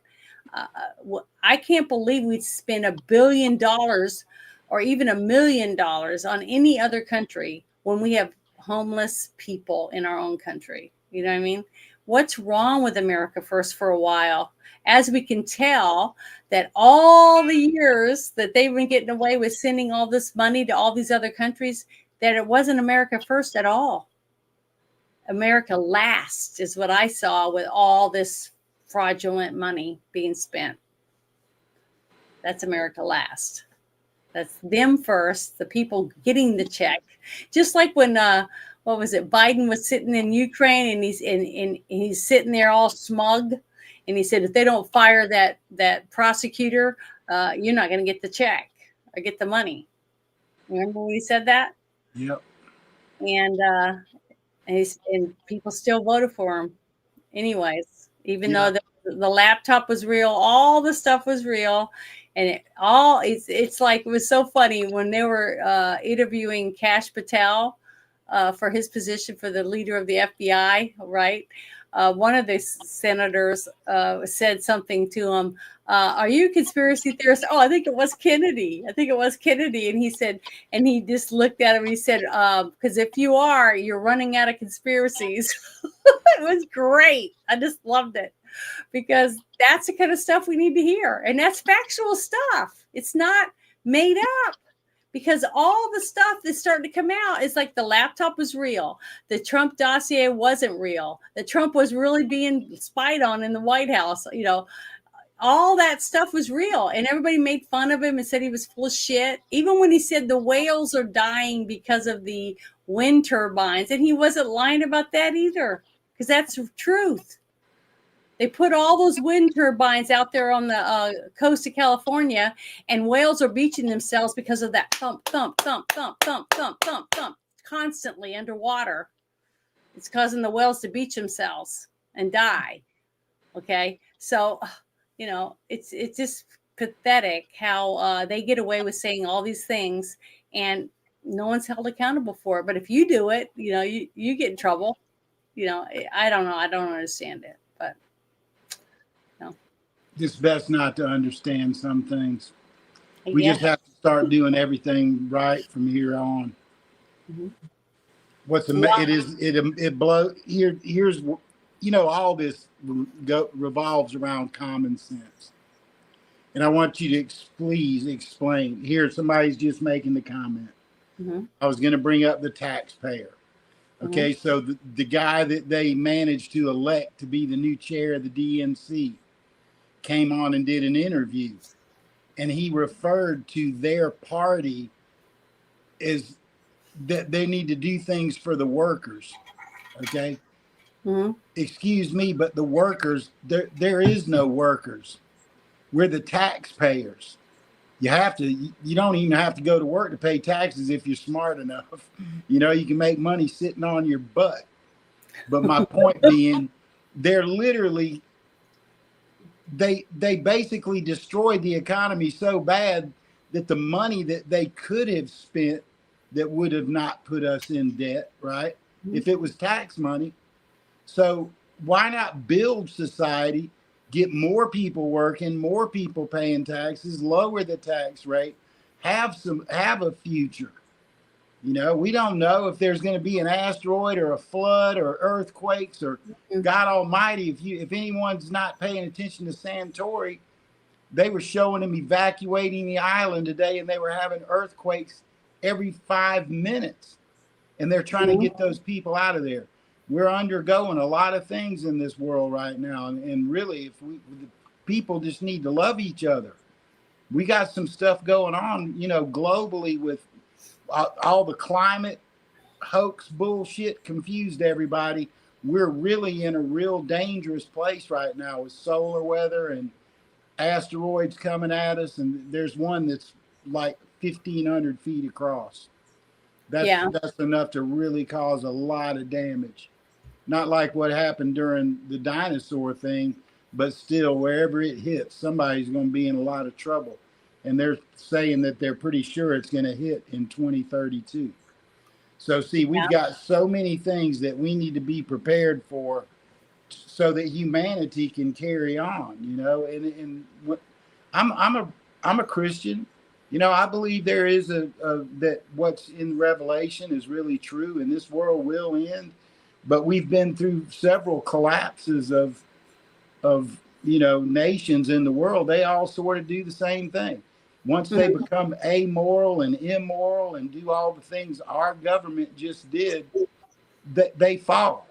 And when you say it's a blessing and a miracle that we didn't get Kamala Harris, because they were about to finish the deal. That was the plan from the start. Also, the fact that one flub after the other in succession, purposely to be, that's how I viewed it. That was my point of view. On purpose, they just let somebody wander in with a gun and climb up on a roof, and nobody sees them, and you hear people yelling, "Hey, there's a guy with a gun on the roof. There's a guy with a gun," for 5 minutes while Trump's up there doing his speech. They wanted him to die. They wanted someone to kill him because they wanted him out of the picture, because they knew, because he had said over and over again while he's running for office what he was going to do when he became president, and they knew he meant what he said. And so you remember after the debate between Trump and Hillary, and Hillary walked off the stage, and her Donna Brazile was her campaign manager. And she went off the stage, and they'd have, I don't know if you can still find this, they probably deleted it, but she was backstage, and she told Donna Brazile, if that son of a bitch wins, we're all going to hang from the end of ropes. Well, that was 2016. Okay, well, he won, and they knew that they had to do something. That's when the dirty ass FBI came up with the insurance policy. And what were they doing? They were having sex and working together, which just feeds into what the mentality of these people who act like this are. They're amoral. They're not immoral, they're amoral. They have no morals at all. And so, I honestly do believe Trump is going so fast. Even if Trump had lost, and Hillary would have won, we were still going to have COVID, because they already had a deal with all these pharmaceutical companies for all the money they're going to make from getting everybody injected. And it would have happened sooner. Now, just wait a minute, I'm not done yet. We got to remember all the people that were told they didn't have to get it. Like everybody in the that worked for the post office was able to say, "Oh well, we don't want it." And I guarantee a lot of people that stood up there and had it showing them getting this jab, they didn't get it. I guarantee they probably didn't jab their children or anything, because the only way we'd be able to find out is to go and say, oh, we want to do blood tests on all these people. We want a blood sample from all these people that pretended they got the jab and see whether or not they really did or not. Because I guarantee that their DNA would prove whether it did it or not. But I know they didn't. I don't really have to do it because I know they didn't. Okay. In my little world, in my little circles that I'm in, that they're fighting the hardest to admit the truth. Of all the people fighting the hardest to admit the truth, it was the people behind the COVID nightmare. That's what I think. We just have. But I think there's a lot. I don't think it's just the COVID. I think it's going to be all the children that are still missing. Oh, absolutely. There's lots of children. They don't want that to come out. That's why I want the Epstein stuff out. I want the P. Diddy stuff out. I want all this out so that the people of America can make their own decisions on the facts that are laid out in front of them, just like a juror. Okay. When you're on a jury duty, when you do jury duty, they lay all the evidence out, and each lawyer tries to show you what it was used for, and the other one says, well, it wasn't my person that did it, it was someone else. This is what happened, and they weren't there. Even if they have fingerprints or whatever, they try to divert you to another direction, because it worked for Casey Anthony. She got off. She got enough people on the jury to believe that her dad's the one that did it, okay, and put the baby's body in the trunk and then drove it down the street and put it in the woods, her little body. Okay, even though I believe it was Casey Anthony, I believe she did it, but I have the right to believe whatever I want from the evidence that I've seen, right? I have that right to make that decision myself, but everyone else should have the same right. Okay, when you had the facts laid out in front of you, and you can read it and look at it and research it or whatever, and you decide, well, I don't believe Trump, I think he's full of shit, then that's your decision. That's your choice. As an American, you have that right. And I'm not going to take that right away from you to believe whatever you want. All I can do is try to get the information out there and let the people see it. But one thing I can guarantee, that once you have a president that stands up there and tells you everything he's doing, and he shows you everything he's doing, just like he's doing every time he signs an executive order, he's got cameras there, tells everybody what he's doing and why he's doing it. He went to California to see what happened to all those people during the fires, and he sat and talked to the people, and he told the people while he was there live on TV what he was doing, and that he signed an executive order to try to get the water that they need, and he did it, right? He went to North Carolina, and he talked to the people that lost everything, and he told them what he was going to do, and he's doing it. Okay, so that, as long as he keeps doing that, it doesn't matter what they say. They can't say, oh, he never did that, because we saw him do it, and it's on record that he did it. Okay, the people that were affected got to talk to Trump themselves, and they know what he said he was going to do. So even though someone else might come up and say, see, this is the truth, they're not going to believe it, because they've already talked to him themselves. Those are the people that you're not going to ever be able to pull back into the matrix and turn the lights off and plug them back in. See what I mean? That will never happen. That's why I hope he keeps doing it exactly the way he's doing it, because once you're out of the matrix, most likely you don't want to go back in there. You know what I mean? Yeah, it's really exciting seeing him doing everything. It's amazing how he's doing. I'm really happy with it. I don't listen to all that negative stuff that the left says. They have no power at all right now. Nope. They don't have the Senate. They don't have the House. They don't have the Supreme Court. They don't have the presidency. And all they're doing is taking some of those media people that have been on U.S. aid money forever and playing in the scam and, being behind all the mutilations of children, all of it. These are not good people. They're not good people. They say we're not good people, but all we want to do is what we were basically raised to do, which is to be, functioning, working, tax-paying citizens that have good families and love our children. and nothing about the last 4 years for sure cared about children at all. They were used to they were weaponized to get, and yeah. So I'm really glad to see everything he's doing. The first 100 days, he did more in the first 4 days than Biden did. Well, Biden did a lot the first day. He did 273, executive orders, and they were to shut down the Dakota pipeline and all that, which led to Iran getting all the money for their oil. So yeah, it was all done. If it wasn't done on purpose, I'll put it this way: if that wasn't done on purpose, then that is the worst series of things, luck wise, fate wise, that could have ever happened to anybody. But I have my own opinion about it all. I stick by 2 Thessalonians 2, verse 11. God cast a delusion on people. When they stop looking at him and following his ways, he'll cast a delusion on them. And it's not just a few. When a society does that, he will cast a delusion over the whole nation. And that is what I believe cost us getting all this done. We had to get our attention back and go, what are we doing? This is not, we're not that way. But what's sad is most of us didn't even know. We didn't know that they were taking all of our tax dollars and wasting it, trillions of dollars with countries that want us dead. We didn't know it. But now that we do know it, I think we're going to demand to know more, to have more open information out there so that we know what's going on. What are they spending it on?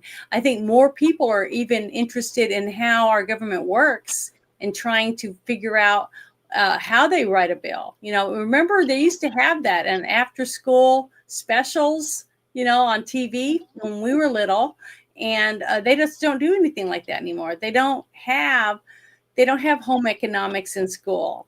They don't have, I learned to weld in school. When I was in 10th grade, I learned how to weld in shop.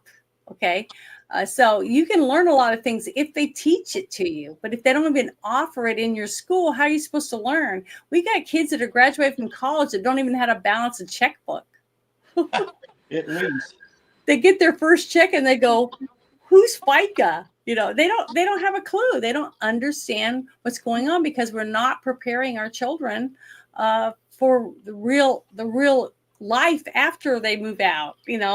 What actually happens and where your money goes. Because the fact that the government can take, so much out of your check and they don't even have to tell you what they're doing with it. And then you have people that walk over the border that are getting Social Security money and they haven't worked a day and they're not even a citizen. That kind of stuff is messed up. Our Social Security money was never supposed to go to someone who'd never put in the system. It wasn't supposed to be set up that way. And if we start, I'm not saying that the whole government's messed up. What's wrong is that the wrong people have been in charge of it and they've wasted the way it should be spent. Honestly, when they first set up Social Security the way that they set it up, and if it was ran that way all the way till now, we'd all have plenty of money ready for us when we retired to be able to pay for our medicine and whatever little things like that. It's not a huge check depending on how much money you put in it, but it would subsidize your retirement. And it would still be there for you when you retired if it wasn't spent on shit that it wasn't supposed to be spent on. And that's the thing. We need to have people we trust in office doing what they said they're going to do. And I know there are people like that because I just watched Senator Kennedy and he's been a senator for 8 years. And do you know how much money the government? Okay, so the country is 36.4 trillion in dollars in debt. Mm-hmm. That was as of Monday or Tuesday. Yeah. So are you aware that the United States government, Congress, owes Social Security $60 trillion? Mm-mm. No. 60 trillion. Okay, so we don't just have 34 trillion to pay back. Yeah. Somehow Congress has to come up with this money from somewhere to put $60 trillion back into the Social Security Fund. Mm-hmm. And that testimony was stated in Congress. Okay. That Mhm. was congressional testimony I watched this week. Yeah. I mean, So we're in a real mess. And yeah, we are in a mess. they But we stole have way to more stop. than you think they stole. The That's all only I can way, tell you. yeah, the only way we can fix it is we have to stop the leaks. Okay, you got to stop all the frivolous spending. You got to cut all that off. You got to cut all the fat off. Then you have to go and say, okay, what do we not need? You know, like when you're in your household and you're setting up your budget, you got to look through your budget and see what you need and what you don't. So you set all the fun stuff to one side, and then you put all the bills over here and say, okay, we got to pay rent or we won't have a house. Got to pay for electricity or we won't be able to see or cook or, have hot water. Then you say, okay, now we got to have insurance on our vehicle. So, because we have to, because you can't drive a vehicle not knowing whether that Dumbo down there that's been drinking is going to ram you off the road. Now you don't have a car, so now you can't go to work. See, everything clicks together. And that's something that we're not teaching our kids. We're not teaching our kids how to be ready for when they go out on their own to be able to pay all their bills and take care of themselves. Because once we do that, then we're going to have a new generation of kids that are saying, hey, this isn't right. We need to fix this. Then they're going to have some kids. They're going to figure it out, have ideas, and make changes and make their future better, than it maybe ours was, because we got lazy and we just sat around and we just expected other people to take care of the problems, but instead of taking care of it ourselves. So, I'm hoping that with all this new stuff that's coming out, that people are paying attention, and we expect for them to follow through and finish what they started, and we have to stand there and make sure they do what they said they were going to do. And so far, Trump is doing everything that I remember him saying on the trail when he was running at all the rallies, and he brought people up behind him and he let them ask him questions. And I really believe that whoever he had in his little group of people that were talking to all these people, that they took notes and went back and said, okay, this is what we're going to do. And then by getting people like Elon Musk involved, simply because Elon was once he bought Twitter, and stuff, I think he realized how messed up a lot of this stuff was, because when he found out all the crap, the underhanded crap that Twitter was doing to the people, to the American people that were using Twitter, and being lied to and covered up and shadow banned and all these things,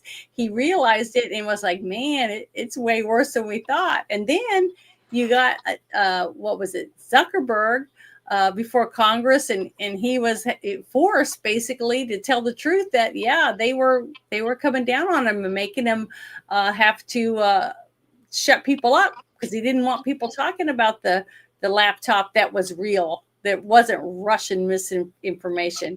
So the whole Russia shit was all bullshit. I'm not saying Russia's the best guy in the world and we should, all move to Russia or whatever. I'm not saying that. I'm just saying that just because I don't know, I knew something wasn't right, because when someone works that hard to shut you up, when I'm a nobody, and every time I say a certain thing, I would be told I was a cyber bully or whatever, or medical misinformation, and they give me a strike or take me down, or tell me I had to take my tweet down or my post down off of Facebook, stuff like that. That's when I finally said, I'm fed up with it. I don't have to be on your platform. I'll just leave. I'll go somewhere else. And I've been on multiple platforms, but if I don't feel like I'm being treated properly, why would I want to be there? That's like going to a restaurant, and every time you go in there, they're rude to you, and they give you the worst table in the restaurant right next to the kitchen door, and the food's always bad, but you still go week after week. Why? Why are we going back for more abuse? I just don't understand that. I wish we would wise up, which I think we are. That's why Trump won, because people were tired of being abused. And now we just got to hold them accountable. We have to stay in our cities, go to city council meetings, read the paper, look up what's going on in your state, and is the people that you just elected in your state doing what you put them in there to do? And if they're not, make some phone calls, send some emails. If you're close, go to their business, or their courthouse, or wherever they're at, whatever office they're in, and say, hey, how come you haven't followed through with any of the things that you said you were going to do? That kind of thing. So we got to be held accountable too. If we tell our boss that we're going to do a certain thing, and months and months go by and we haven't done jack shit, do we think we're going to keep that job very long? I don't think so. So why would we not expect them to do their jobs if we're supposed to do our jobs? So that's all I wanted to say. But so, Chris, did I put you to sleep? No, I'm just sitting here listening. Okay. I couldn't have said any of that better myself. I enjoyed listening to it. Well, we've been going at it for over 2 hours. So I was just going to say, give everybody a break. What I'm going to say, thank you to everyone who showed up to hang out and listen to us rant, or being rant mostly. But so what do you have planned for the rest of the week? I got stuff I got to go do tomorrow all day, doing errands before the weekend. Mm-hmm. Always clean up the house and all that stuff on Saturday, and then I shop on Sunday. So I got 3 busy days coming. Of course, I'll be up day and night, looking at news things, clips, and listening to congressional testimony and all those kind of things I like to do to stay up. So I like staying right on top of things. It's hard keeping up with Trump right now. I mean, man, he is gangbusters, but you got to love it. It wasn't very hard keeping up with what Biden was doing at all. I mean, himself as a president, knowing what he was up to, that's a whole nother story. Love that. But yeah, I'm gonna have tomorrow night. I have the Friday night shit show, and hopefully I have my panel on there. Bruce might be there, and Orange Hat, and then Ruben, and maybe someone else. I don't know. Just have to wait and see. Talk about a bunch of the other stuff that what's been going on since Trump started. And then Saturday, I'll be playing my Pathfinder game with my other friend, like Six Nations will be playing.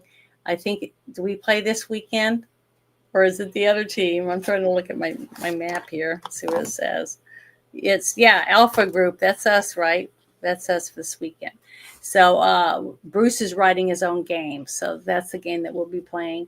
And then Sunday, Bruce and I are going to watch the movie Hoodwinked, and then we're going to do a review on it on Sunday. I've never seen it, so I guess I'm excited about seeing it. I have no idea, so we'll see how that goes. But that's what I've got planned going on. But I hope you guys have a wonderful weekend.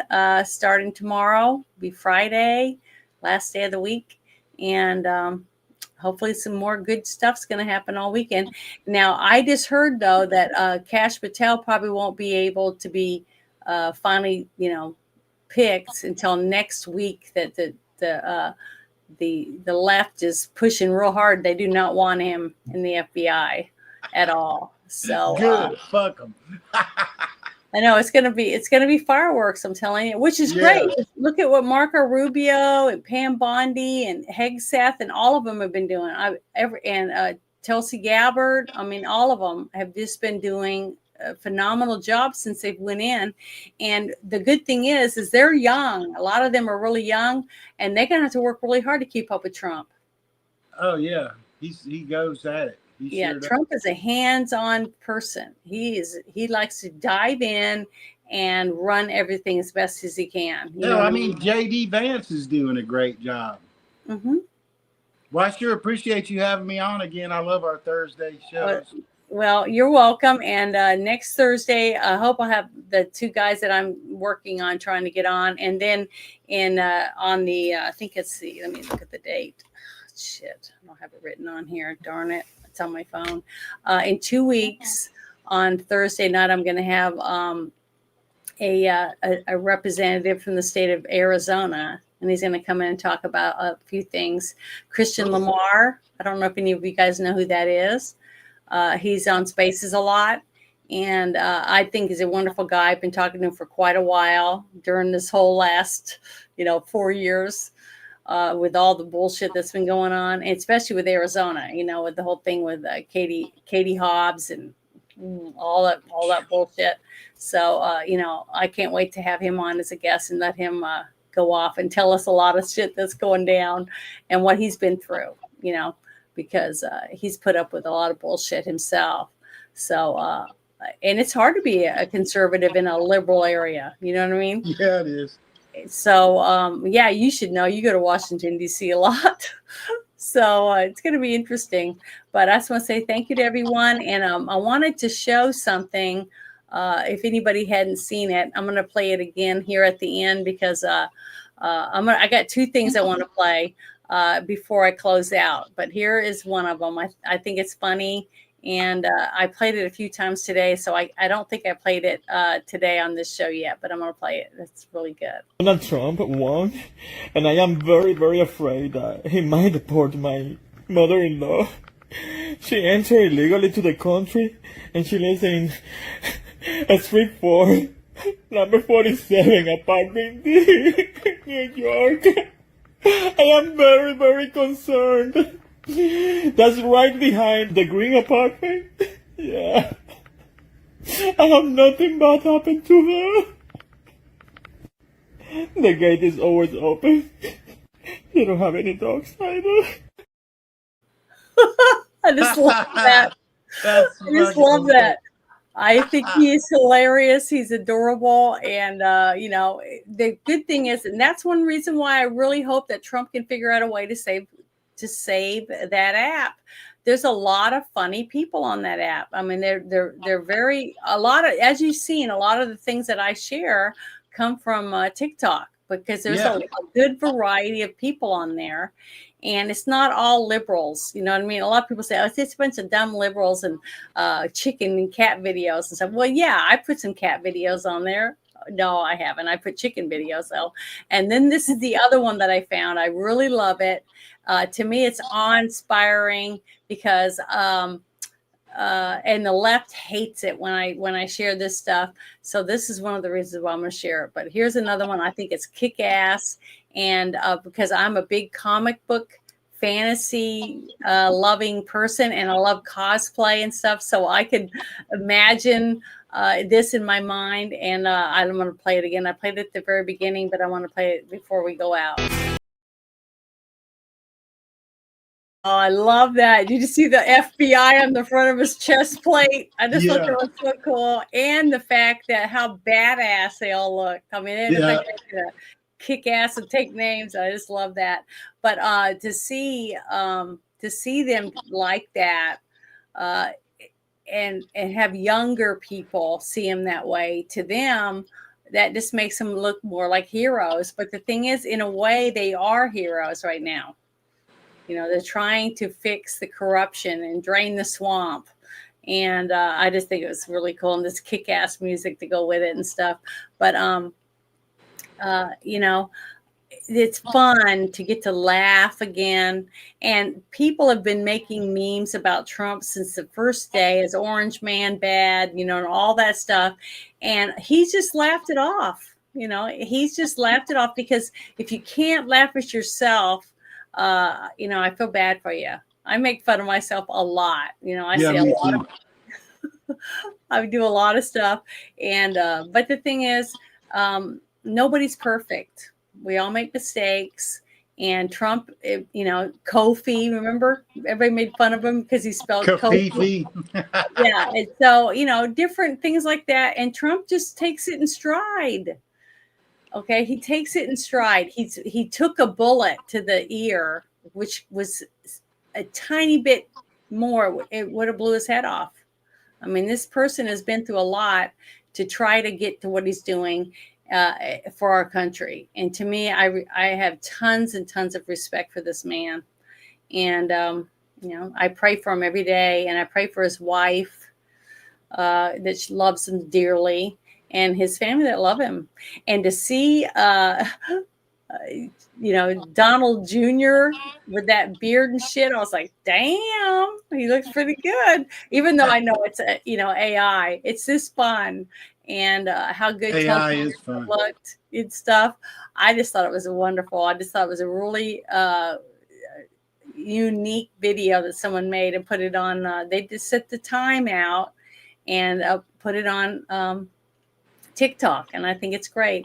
And if I get them a little bit more people to see their logo and stuff and go to them on TikTok, I hope that they get a few more clicks. I think it'd be great.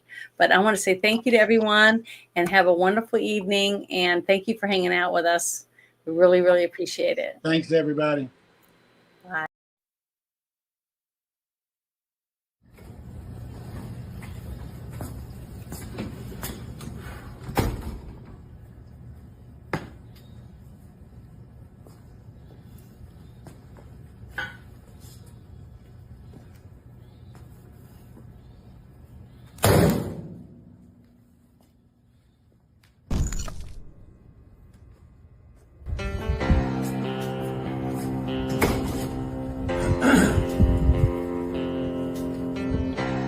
First off, let me convey to my family, friends, and supporters that now is not the time to gloat. We must remember that most of our left-leaning friends are good people who want the same things in life as we do, but simply think differently on how to get there. It is now time to be the bigger man, to extend an olive branch and unite all reasonable people of this great nation. God has blessed America, and together with President Trump, we will make America great again.